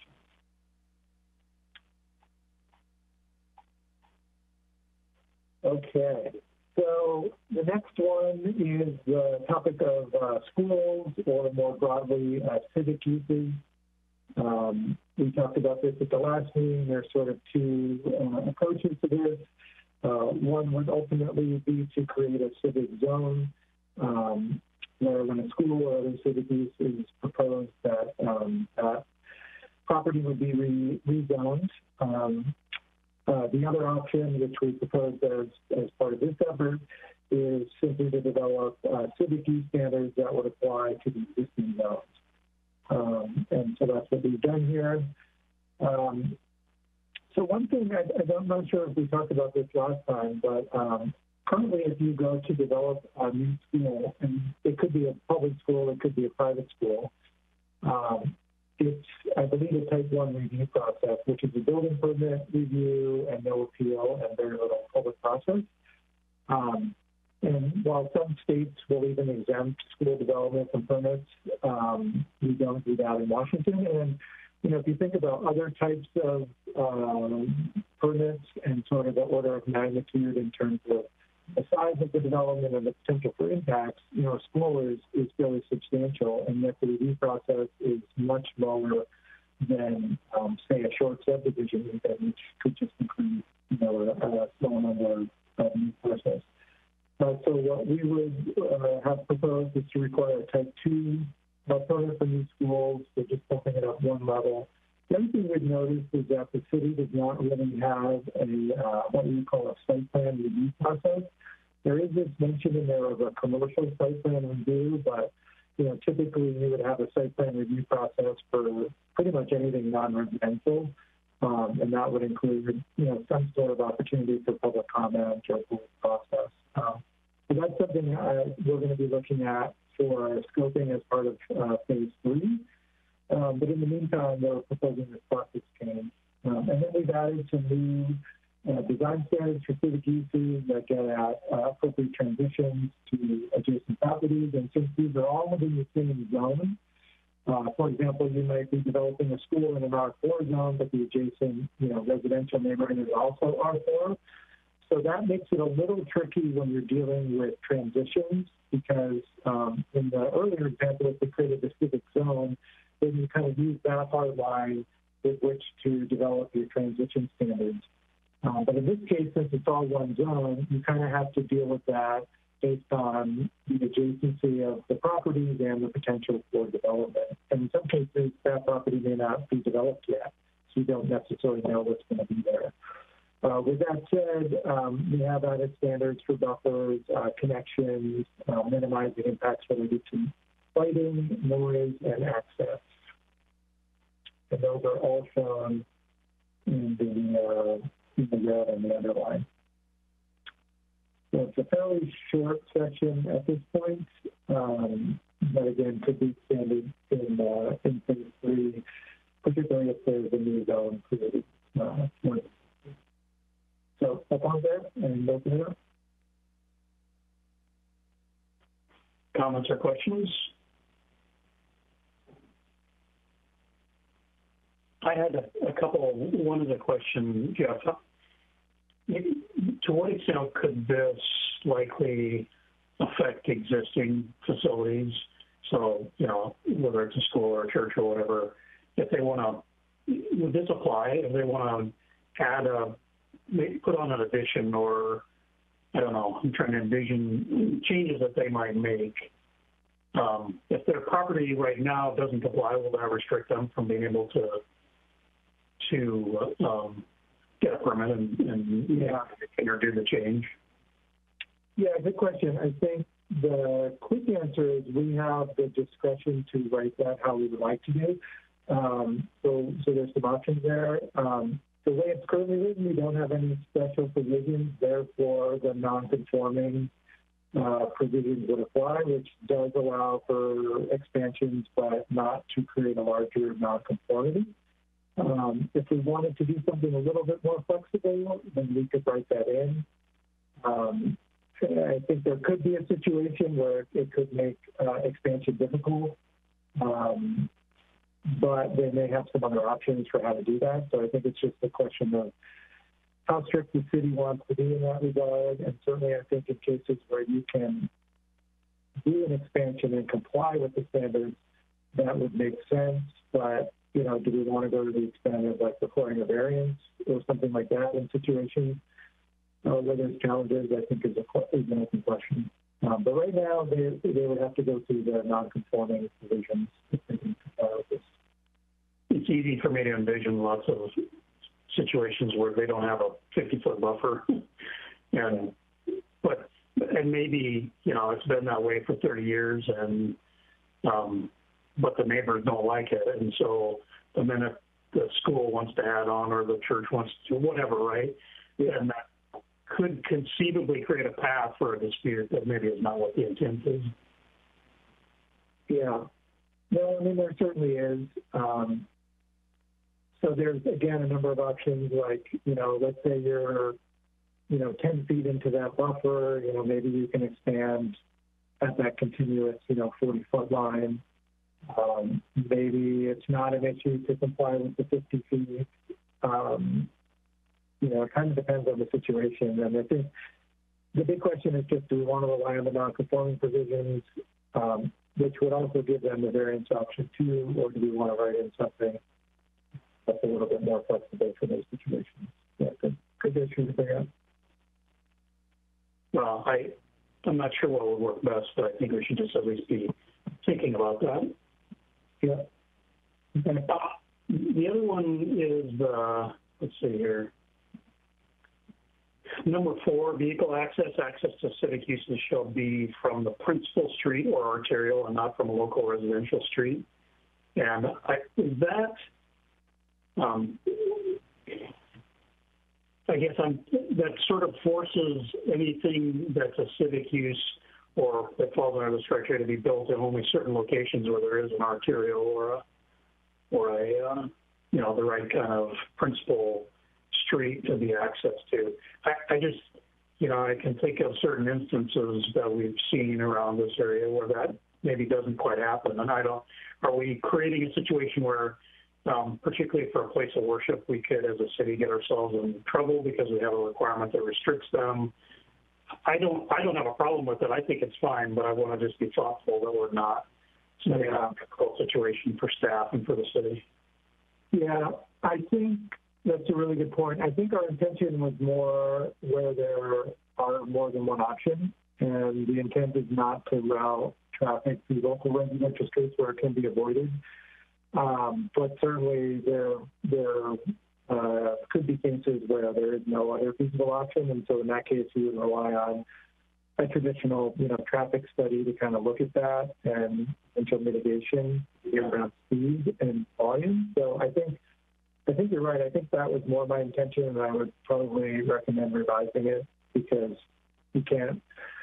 You're in legal, I think, jeopardy if you're trying to deny projects based on that, particularly if it's not based on observed impacts from a traffic study. So, yeah, good one. Okay. Those are my only 2 comments. Anybody else? Josh, did you have something? I do. Under setbacks and buffers, there's a sentence: if mature trees are not present, the buffer shall be landscaped to provide a visual barrier between the school and adjacent residential developments. I don't understand the connection between the presence of mature trees in this section, in this sentence here. I think what I was saying was if there's mature trees or it's forested, that you could protect that and that could be your buffer. Whereas if it's already, say, cleared, then you would have to use landscaping, and then here we reference the type 1 landscaping, and I think that's another, type 1 landscaping is already in the code, and I think that's what I could also potentially reference in that other buffer section that we talked about at the beginning of the meeting. So that was the thinking. If you have trees, mature trees or forests, then you can just protect that. If it's not, then you have to do something with it. So I guess my concern is that if mature trees are present, then it doesn't need to be landscaped. The presence of a mature tree does not mean that there's visual barriers. Does that make sense? The way it's worded, it seems like an out for not having to, am I reading that incorrectly? Well, I think you're reading it correctly, and I think maybe we just need to add another layer to it. I mean, you're right. I mean, if it was all deciduous trees, then you would have an issue in the winter. So maybe they have to, there's some demonstration that it would suffice or something, but I think, or maybe there's some additional landscaping that needs to be added, but I think the main point is that we don't want them to clear the trees and then put in landscaping. Yeah, I'm just thinking removal of that sentence, you would still have the same impact. Yeah, okay. There, because you have the mature forest is used as a buffer, good. Otherwise, then you need to do type 1 landscaping. The sentence, before that, I don't know how, maybe I'm not reading it right, but. No, I mean, there's, this is really helpful. I mean, because we write it from our perspective, and yet everyone, else is going to be using it. So it is important for us to kind of understand how people read it, and we don't want there to be any confusion. So I'll absolutely go back and revisit that and try to clarify it. And on the lighting section, I'm curious about neighborhoods that have like dark sky provisions. Does this supersede those, or do their provisions supersede these lighting requirements? How should that be handled? Well, I'm assuming that the city has standards for lighting already that would be dark sky compliant. That would apply anywhere. When you say neighborhood, not dark sky standards, what is that referring to? Like, I believe there are homeowners associations or neighborhoods that have requirements that, there be minimal street lights, or the city has code that relates to light standards generally. David probably has it memorized, but I don't. But I'm just curious,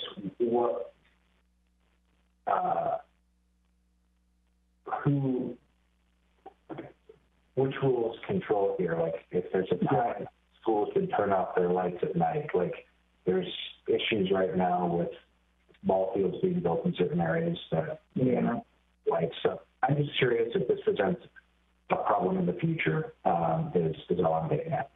Yeah, I mean, it's a bit of a tricky one. I mean, I think what we were trying to do here is just simply get, intense development like parking lots that have lighting issues, not only from the parking lot lights, but vehicle lights potentially as well, to make sure that there was no spillover on it, onto these adjacent neighborhoods. If there are any specific dark sky provisions relative to the neighborhood, like neighborhood covenants or anything, those wouldn't necessarily apply. The challenge here is that you have pretty detailed safety requirements for things like parking lots, particularly at a school, the minimum lighting levels and whatnot. So between the location of where the parking lot and the lighting is, as well as potential for buffers, that we would try to avoid really any light spillover onto those adjacent developments. You might be able to see the luminaire potentially, but it's essentially to really have no direct lighting impact off-site, both through the siting of the facilities and the buffer requirements.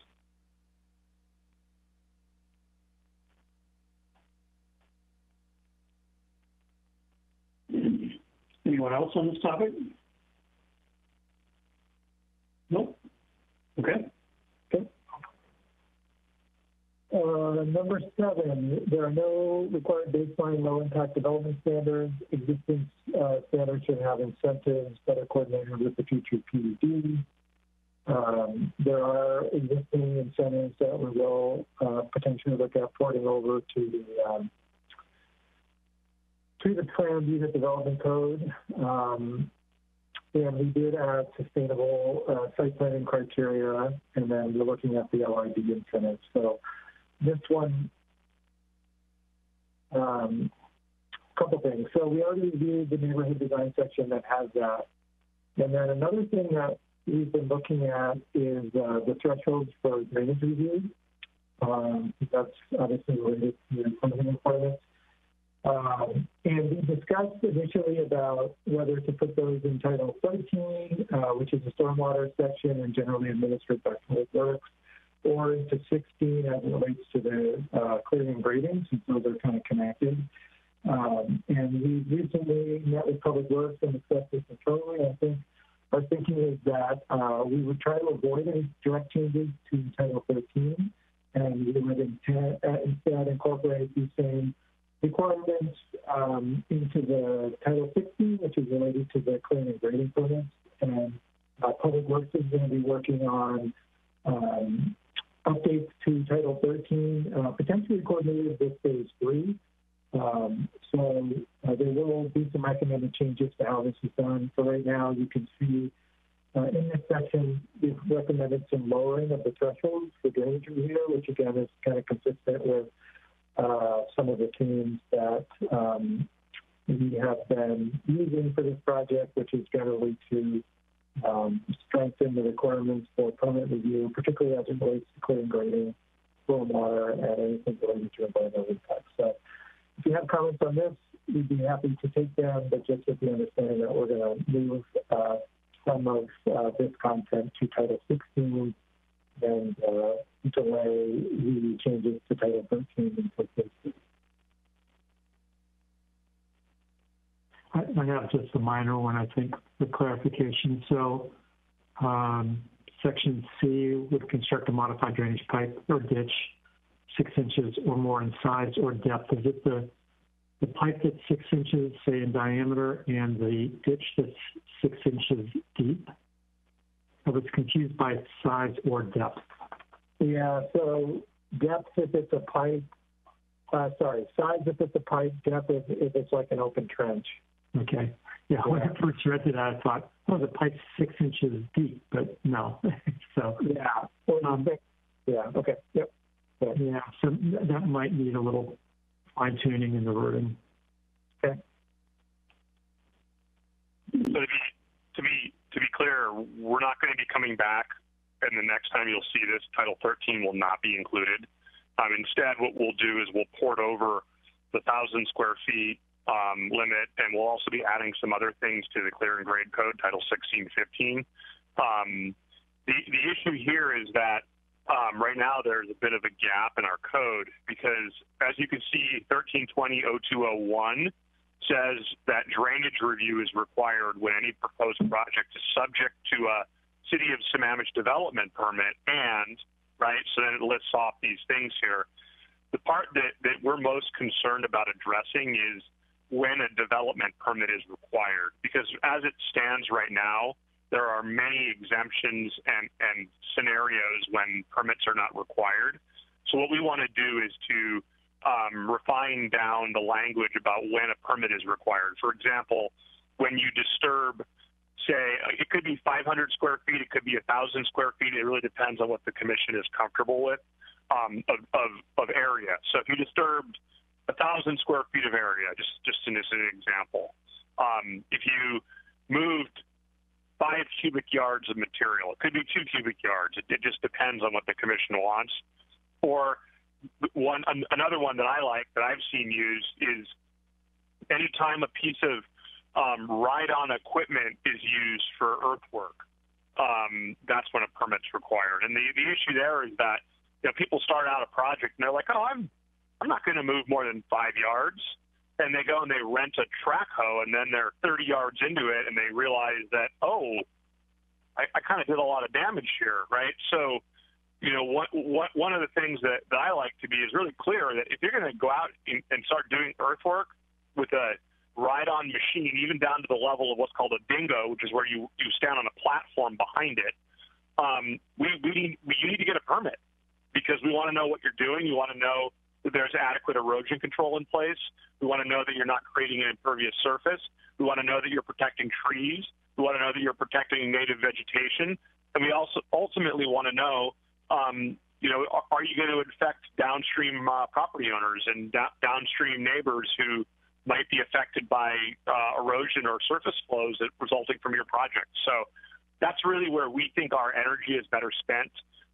This Title 13 amendment will come in later, but right now we want to bridge that gap of when a permit is required so that under 1320-0201, it's clearer as to when drainage review is even required, because without a permit, no drainage review is required. And right now, there are some significant loopholes as to when a permit is required.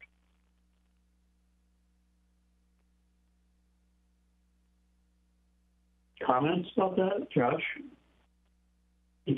I don't have any comments on the changes that are outlined here, but I am curious if we can get some sort of primer on what goes into drainage review and a little bit of an explanation about why some of the changes here. It's hard to know if they were the right ones because I don't have any background in this. Why go from 12 to 6 or 500 square feet to 200 square feet? Is there some?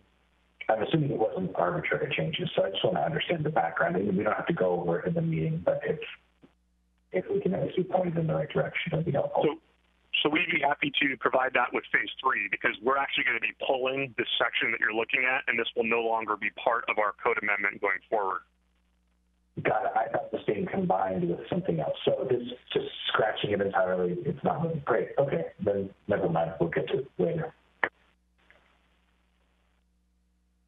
I would comment, I guess, that it does feel a bit arbitrary. 6-inch piece of tile, you can go buy at Home Depot and dig in next to your patio, and I don't think that requires a drainage review usually. I guess my point is that you can lower these numbers to kind of anything, and at some point, people aren't going to they're going to struggle to realize that there's supposed to be a review with the city for projects that they're doing by hand. I don't know. When you talk about, okay, we're lowering net increase of impervious surface from 500 to 200. Well, should we review anything that's any increase in impervious surface? And it feels a little bit arbitrary, and it also feels like it's really mostly going to create a situation where people are doing things and don't even realize that they're supposed to be talking to the city about it. I also wondered why in A, if you're replacing impervious surface, why does that require a drainage review? Because you're maintaining the existing condition. Is it because of the disturbance around it, or that one didn't seem obvious to me? So that's per the National Pollution Discharge Elimination System permit, where we are required to demonstrate net improvements. So what happens is when you retrofit impervious that fits within a certain threshold, you're required to demonstrate an improvement by application of your stormwater standards. That's a federal rule. So it's under the Clean Water Act that we're required to do that. So that's something that is troubling for us to implement, but it is nonetheless a requirement that's imposed on us by the federal government through the state through our National Pollution Discharge Elimination System permit structure. So if somebody's got a 1,000 square foot patio, which sounds big, but if they've got a 1,000 square foot patio that's all broken up and they want to replace it, they have to get a drainage review? In some circumstances, yes.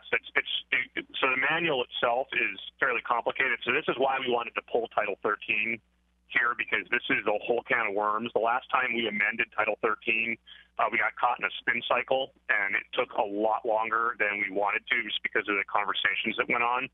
So we're going to let Public Works take this on because they are the professionals and trained in this category or this topic. I know enough about stormwater to get myself in trouble, but I'm definitely not a stormwater professional by any means. Yeah, well, I think there should be probably some explanation as to why some of these things are being changed. I think that's a fair thing to ask for. And I think people should ask for that. Yep, and Public Works will definitely be the ones that will explain that. Right, but I think that should happen before the changes are implemented. That would happen with the public process leading up to it. So when we come back to the Planning Commission with these changes as part of Phase 3, likely in 2022, we'll definitely be ready and explain why these changes are necessary and how they relate to the drainage manual and how they relate to the city's NPDS permit and the requirement for a net improvement. Okay, I admit that I'm confused. I thought that we were utilizing these changes as a bridge to that process, but you're saying no, that this is not going to be used at all, and we're going to wait for that process. So this topic is no longer invalid. So apologies. Since we've had this topic in the works, we've since met with Public Works, and we've determined the best course of action because of other work plan items that they have in the works that line up with this. They would prefer to take that on as part of their broader work plan. And that aligns nicely with Phase 3. What we're suggesting is that in order to clarify under 13.20.0201, when a development permit is required, we are proposing to instead amend Title 1650, the section called Permit Requirements, where we would then add some additional clarifications around when a permit is required for earth disturbing activity. Could be 1,000 square feet, 5 cubic yards, and anytime you use a piece of ride-on equipment. We will be coming back with those code changes quickly here, but this section, Title 13, will be pulled from the bundle because it is not ripe or ready to be processed any further, because we do need Public Works collaboration on this, and they would prefer to add it to their work plan as part of those other items that they have that they are working on. So just to be clear about that, I apologize again because this was published, and then we met with Public Works, and we determined the best course of action going forward was to pull this section in favor of adding other amendments in Title 1615. Okay, got it. Anything else on this one? Thanks. Next one.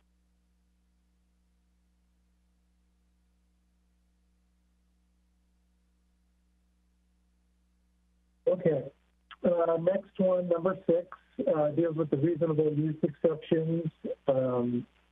Right now, these are approved by the director, and there is not really any criteria other than sort of legal, case law and precedent for what constitutes a reasonable use.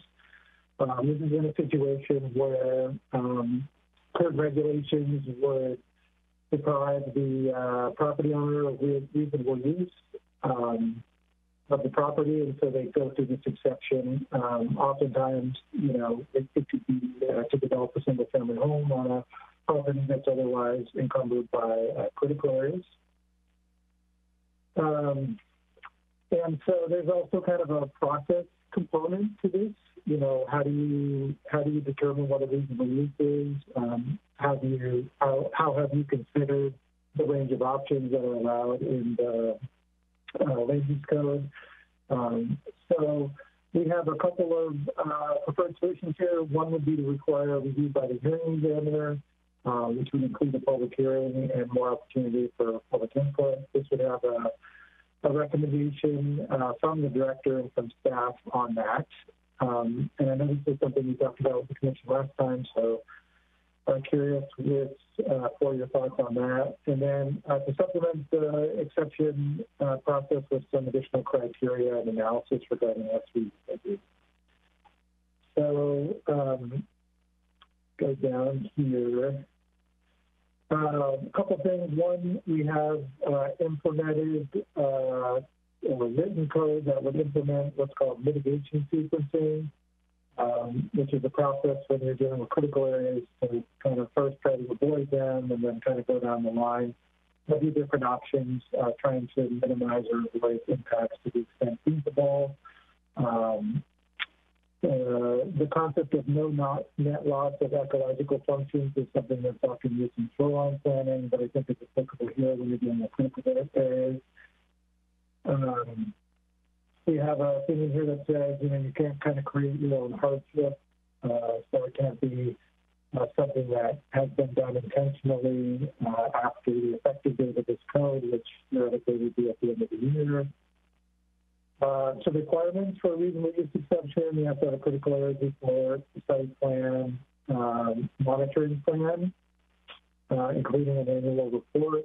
So again, this would be situations where the city might say you can build in a wetland buffer, and there might be some plantings that are required, native wetland plants, and some monitoring that needs to happen to ensure that the plants are healthy and don't die after their initial installation. And then something we didn't talk about last time, and again, I don't know what the perfect solution is to this, but if there's a desire, we could simply come up with a standard, because my understanding is this most often gets applied in situations where someone's requesting a single-family home. And so one option for the commission to consider is we could simply kind of define what we think is a reasonable home size. Maybe it's scaled to the size of the property or the lot, but it seems like this might head off some of the challenges in reviewing it. So, for example, if you're getting a wetland buffer modification, is developing a 4,000 or 5,000 square foot home, is that reasonable, or is there some other standard that we can come up with? So, again, I don't know if I hit it exactly. I think the main discussion point is, do we want to consider some maximum home size? We did look at some examples in other codes. I want to say it was Kirkland. It was one of the other east side cities that had a specific limit. It was actually, I think, even smaller, something like 1,500 square feet. Bellevue has a graded size in the different zones depending on it. So with a R1, for example, you would expect to get a little bit bigger home, and in R8, you'd expect to get a smaller home because lots are typically smaller. Yeah. Now, the flood area ratio requirement will control some of that. But again, if you had a really large lot that's mostly encumbered, that could still become an issue. So anyway, that's something to discuss. There's also oftentimes a footprint limit. So that's another way to kind of minimize the impact. I do have a little bit of concern around that one, just for those with accessibility issues that may not want to have a two-story home. But beyond that, I think it is one of the ways to minimize the impacts of critical area reduction. I'll stop there.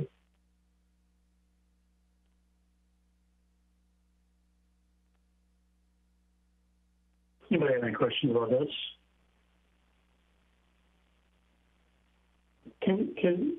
For that last one, Jeff, I'm trying to picture how that might work. So is this a situation where you would otherwise have a piece of property that there's really no way to use it, and so you request an exception, and all we're saying is the only way we'll grant an exception is with these limits because you have no other way to use it? Or I'm trying to kind of picture how that might work or how that might play out. Yeah, that's exactly right. So it'd be in situations where, let's say, there's no area outside of a critical area or buffer. So then it's a matter of, okay, well, we can't, we've gone through the uses and we can't find a use that's reasonable that would, have a less impact, right? So we sort of landed on some type of single-family home is going to be a reasonable use. Now we need to kind of look at the particulars of the site and where it could go to minimize the impacts of that as much as possible. And I think where it creates challenges in the process is, again, what is a reasonable size home, right? And so I think that's difficult to deal with on a case-by-case basis. And so what this would say is, after you've gone through the use criteria and we've landed that single family is a reasonable use, now we have some parameters on the size of that. And so that's kind of what the discussion is do we just want to simply have a cap on the home size? It's kind of If we're going to give a concession of allowing an exception, then the property owner has to give a concession of not building a 5,000 square foot building. Yep, that's exactly it. Yes.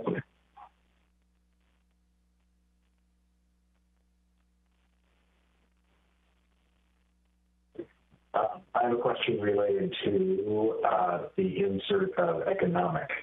Why? What does that mean? What's the change?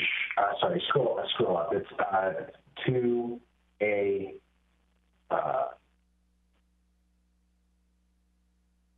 let's see how far down are you? Up a little bit more.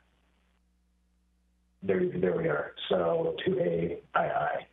There's no other reasonable economic use. Yeah, I mean, we could take that out. I mean, that is usually a standard within it. I mean, and this goes to the question of reasonable, but, you know, let's say you allowed a private park as an allowable use, and someone had a property with critical areas.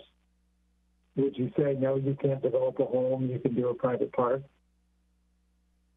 You know, I think there's an argument to be made that there's some economic component with it that's predicated on reasonable use, unless it's in like an area that's zoned like natural, or, you know, there's some significant limitations on it. But I think the properties that are zoned single family, most people would expect that they could develop at least a small home. So that's why I inserted that word. The reason is because it says reasonable economic use with less impact on the critical area. And it seems like you could argue that a private park is an economical use and it has less impact than a house. That's what I'm getting at, is it seems like that insertion would decrease the, you know, max economic value, because you just added economic value to something that, you know, does that make sense? Am I explaining myself? No, I get what you're saying. I'm just trying to think it through. Yeah, I mean, I think a private park in most cases wouldn't be an economically viable use, was my thinking there, right? Whereas, you know, there could be some other potentially less impactful use that still generates some economic activity. Well, so, I mean, property here goes for, I mean, doing a little bit of upkeep on a piece of property could be determined to be a less impactful economic use, because you can turn around and sell it for a profit. So, I mean, it just seems like that puts greater limitations on the property owner, depending upon how we're using the word economic. So, yeah, but I think we're thinking of the use, not the sale, and theoretically the sale would be based on the economic opportunity. So if it's undevelopable, then its value would be obviously much less. I think to simplify, the core question is just, and kind of going back to the single family situation, since that seems to be a common situation, is if we were to say you have to do something other than single family, kind of what would that be? And we could go back and look at the uses again and kind of come back with some thoughts on that. But my sense is that most cities are going to allow you to build a single family if your list of uses is pretty limited, and single family from a development standpoint is the least impactful. You know, obviously something like a school or, you know, something like that would be much more intense and much more impactful. So I'll need to do some more thinking on that one a bit. But that was my thought. So one of the things we do as a metric or benchmark is we compare what others have achieved or have as a right of use in the vicinity of the proposed development site. So one way to change this might be to say there is no other reasonable, established, comparable use in the neighborhood, or, you know, something along the lines of it's a matter of expectation for what you might be able to achieve in that neighborhood if you owned a piece of property. And what we're trying to avoid is a takings claim where somebody says they were not able to achieve a reasonably comparable use in that neighborhood, and therefore we have taken their property rights, and then we need to compensate them for their property because our regulations are overly burdensome and have taken their property rights. So maybe there's a way to say there is no other reasonable uses comparable to uses established in the neighborhood or in the vicinity of the proposed project. And that narrows it down, because if you're in a residential neighborhood, then the expectation is you should be able to build a residence on the lot. That's what we see. We have thrown out the park thing before, and the debates we've had with applicants are fascinating about that. They get very angry with us and then suggest they're going to sue us, and we say, okay, that's fine. Just tell us why a park is not a comparable use. Yeah, that's a good example. Okay, so I guess my concern here is around the takings and limiting people's property rights. So that's why I was concerned about the economic insert. My other question is related to development limitations in R zones, and I realize that this is in flux, and you just threw something out for us to think about. But I would just consider not putting a size limit on the garage and separately, maybe include, impervious surface amounts or just structures, because a garage might be very important to a family or not. And so they might want a 400 or 500 square foot garage or other structure. So whatever the number is. Yeah, okay, that's fair enough. I had thought about that as well. One alternate would be the maximum amount of disturbance area for the development footprint. And you could say, that you're allowed 3,000 square feet of development area. That's how Bellevue's code works, is it gives you a certain amount of area to work with, and you can make your house fit in there, you make your driveway fit in there, you make your yard fit in there, you make your patio fit in there, and that's what you get. And it's up to you to design it. If you want to build a 3-story house, so be it. But the bigger your footprint of your home is, then the less yard you get, the less driveway you get. And that's one way to do it. That would make it very easy for staff, because then we're not getting into reviewing home plans at the point of a reasonable use exception. It's merely to establish a building or development envelope on the site, and then we look at it that way. And then whatever they do in that envelope, it's up to them. It really just sets that envelope to move forward. Yeah, I like that solution. That seems cleaner and less. Yeah, I like that idea. Yeah. Yeah, and I think that would be backed up by the science, right? In terms of the physical impact of that. So, all right, we'll kind of move in that direction if there's agreement. Item 2, where we inserted the word economic, and whether that's where we can.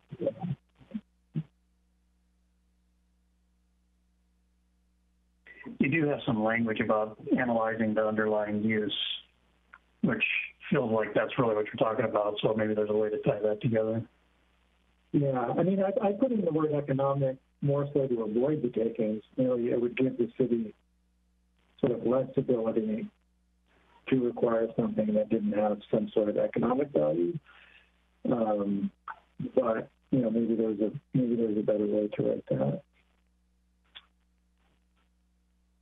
Okay, and is everyone okay with the hearing examiner review? I know it was something we discussed last time.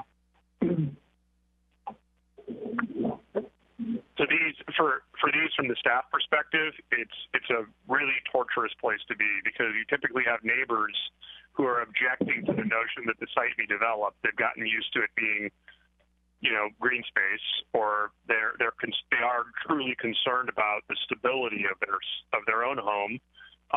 There's many reasons why we hear from neighbors on these. Many of them have valid concerns, and we get put in a position of having to make a decision. Most often, the ones that are controversial end up in front of the hearing examiner anyway.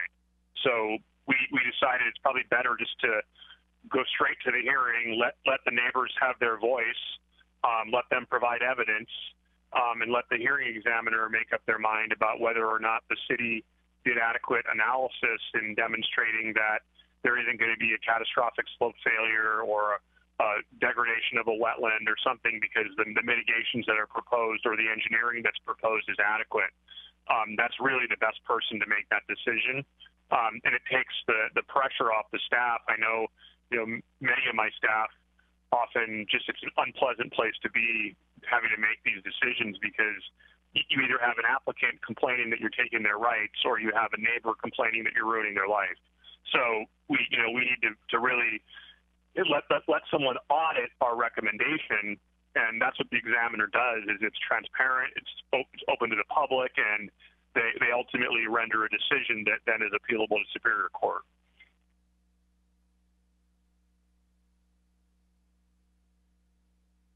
Okay, is everybody ready to move on? Yep. Okay, next two topics are 15 and 13. Again, kind of dealing with the topics of construction management during development, as well as, again, the protection of critical areas and vegetation, also during development. So we have 3 preferred solutions for the top one and 3 for the bottom. And a couple we touched on these already. So develop a standard set of permit conditions related to construction. And the ability to add any additional requirements. Require as-built plans submitted by a qualified professional. The pre-construction meeting, which is the handoff from planning and building review. So that's been written in. And the city's going to be undergoing a fee study, and we'll look at any necessary adjustments to the fee schedule to accommodate that. They have to sign an affidavit prior to construction, verifying that their erosion control will be properly installed and maintained, or face a 1,000 square foot fine per foot of the impacted area. Require that site plans for single-family homes be recorded with King County, so this would come up on for the title search. That would be conveyed to any new owners of the property that there are critical areas on site that need to be adequately maintained. And then also recording trees and zip lines, clearing limits, and landscaping also on those site plans.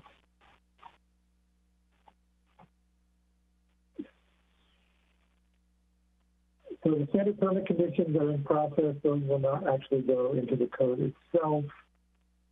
As-built plans were required as a requirement in 1620, and that is included in topic 16, which is in the green code topics, since that included the same section of code.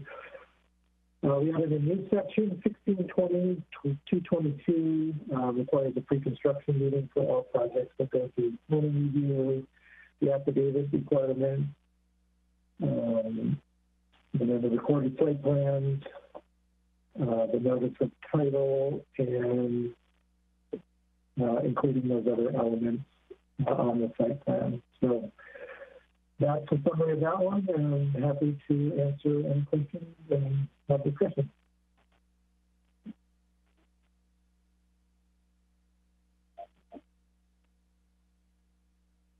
Anybody have any comments on this one?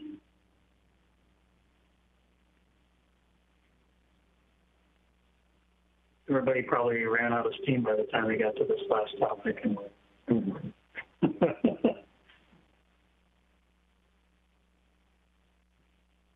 So, can I just to make sure I understand? Really, all of these recording things to be requiring things, to be recorded, just creates a record of it so that then it's easy to track down what was agreed. I mean, that's basically what a lot of this is. It's just creating public records or searchable records, right? Yeah, particularly when projects and properties change hands. Critical areas are a tough code to administer, right? Because you always have some limitations on information, right? So you try to deal with it up front with like the critical areas reports and things like that. And oftentimes single family kind of falls through the cracks, right? Because oftentimes there are the requirements for reporting and things like that, or as sophisticated sort of management strategies around these areas, because, you know, it's mostly single family homeowners. So yeah, it's essentially just sort of adding a new requirement for recording of these documents in the official land record, so it would come up on a title search and those types of things, as well as making sure that applicants are really crystal clear on their requirements both during construction and post-construction, and adding some new tools for the city to enforce those with new fines and documentation requirements for applicants.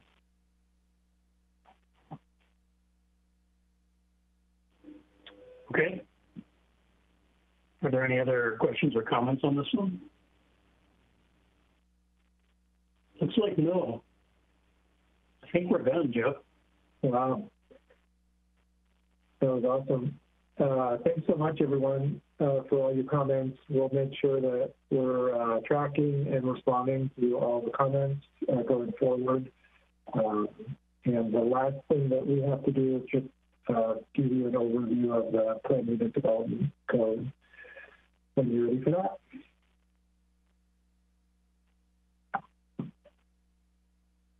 All right. Should we,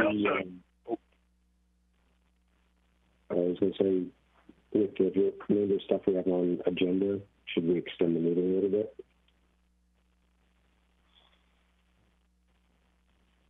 Sure. Might have to extend the meeting longer so I can find the mute button. How about I move to extend the meeting to 9 o'clock? Second. Okay, then move in seconded to extend to 9. All those in favor say aye. Aye. Aye. Opposed, no. Okay. Thanks, CC. All right, David, were you going to say something to wrap this up? Yeah, I just wanted to acknowledge that we have received a few public comments for this meeting related to the topic of Development Regs Update Phase 2. We even received a comment during the meeting regarding reasonable use exceptions. So just wanted to remind the commission of those comments and take a chance to read them when you have a minute. There's usually a lot of great feedback we get from our community members that helps us shape our regulations. So thank you to the community members that have provided comment. Agreed. Yep, that's great. Okay, anything else on this topic? Nope. So let's move on and do agenda public comment for the evening. By the way, thanks, Jeff. Yeah, my pleasure. Jackie, can we do our public comment on agenda-related items? Yep, I am just going to get my screen up. Hold on one second.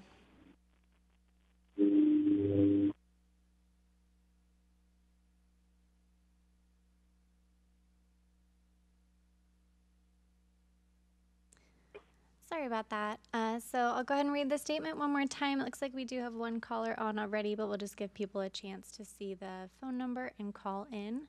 Pursuant to the Governor's Emergency Proclamation 20-25, the city is unable to provide an in-person location for the public to listen to the virtual Planning Commission meeting this evening.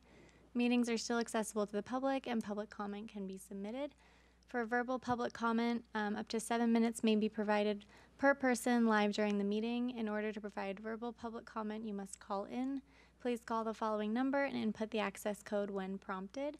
The phone number is 1-872-240-3311, and the access code is 699-839-229. Once you have joined, you'll be placed on mute. The meeting operator will unmute you when it's your turn to comment. You'll hear an automated voice say unmuted when that occurs, and the operator will ask you to begin your comment. Please hang up when your comment is complete. I will go ahead and unmute our first caller. And go ahead and begin whenever you're ready. Hi, this is Mary Wichter. I live at 408 208th Avenue, Northeast in Sammamish, Washington, for the last 20 years. First of all, just great meeting, lots of great questions, input, wonderful work by the consultants and staff, and taking input from the public. I wanted to give David Pyle an A+ for not being a stormwater person, but speaking very clearly on Title 13. So I want to address any issues with regard to that because we worked a lot on the stormwater code amendments in 2019 that were adopted. For reasonable use exceptions, which is one of the last topics you just covered, it's very important that you be careful because when people are buying a property that is fully constrained by one or more, and a lot of times multiple critical areas and may be very small in size and have access problems as well, it's really important that people aren't trying to get the largest, biggest lot that they want or the house that they want or their, full economic value out of it because it's really a restricted lot that probably shouldn't be buildable. And if the city doesn't have a minimum lot size and is sticking to that, you can have a lot that's 500 square feet that they want to do something with, and you can't put a 1,200-something square foot footprint on that. Also, the size of the home is supposed to be a modest home per the Department of Commerce and the Growth Management Act, and a modest home is not something that's 3,000 square feet.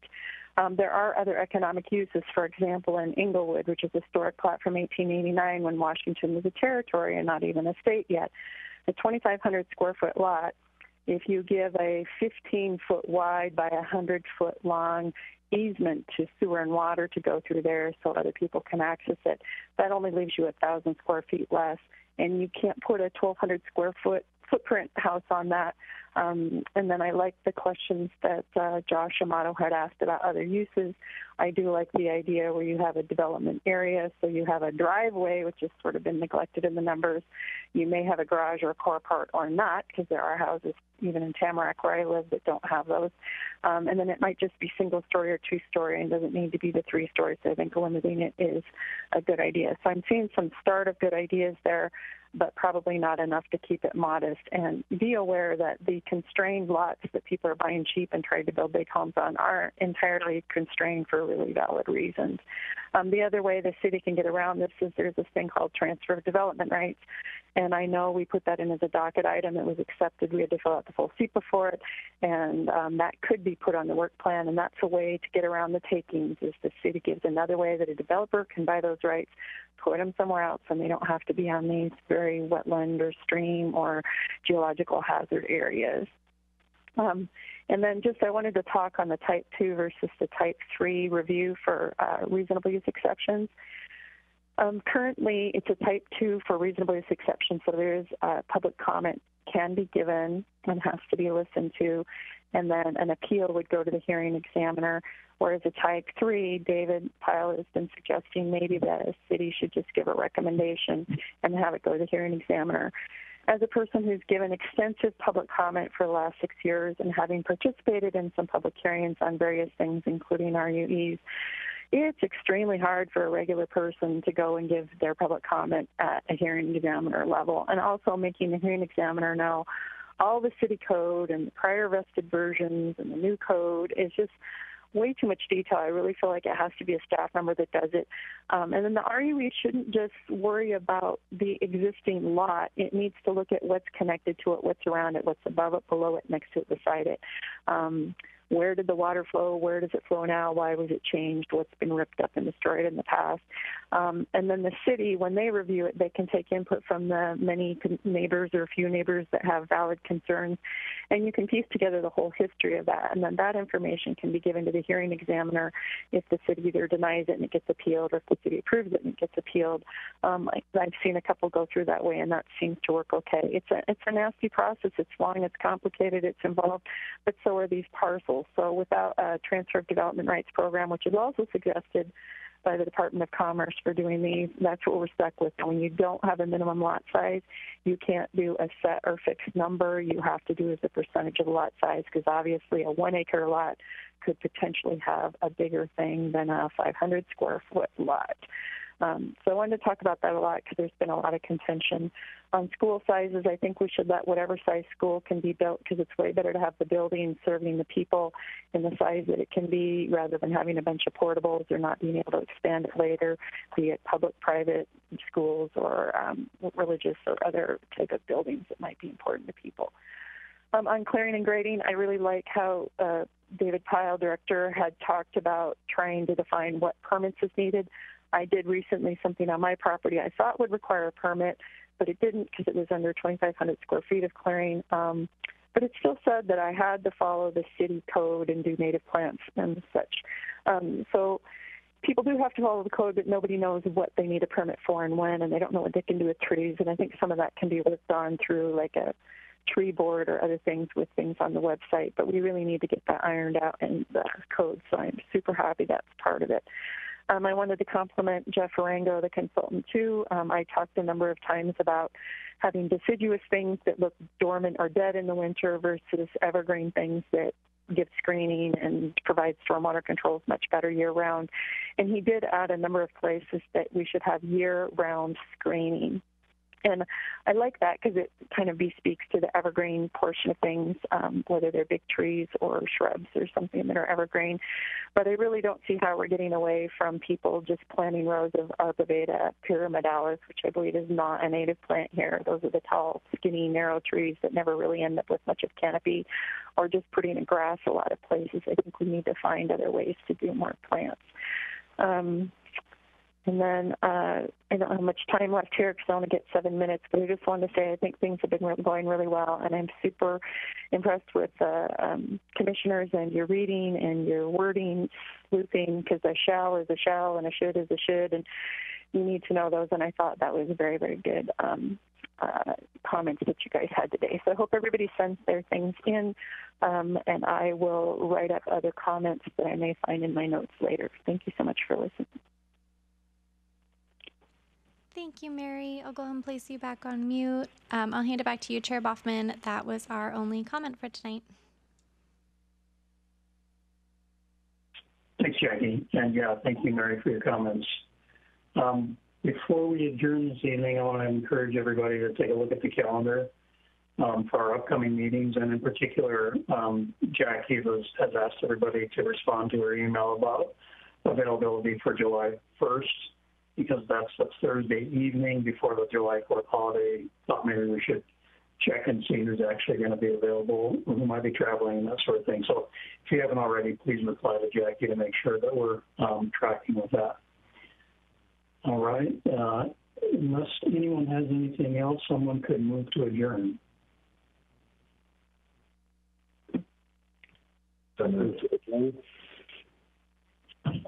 Second? It's been moved and seconded to adjourn this meeting. All in favor, say aye. Aye. Opposed, no. Thank you, everybody. Have a nice evening, and we'll talk to you soon. Good night.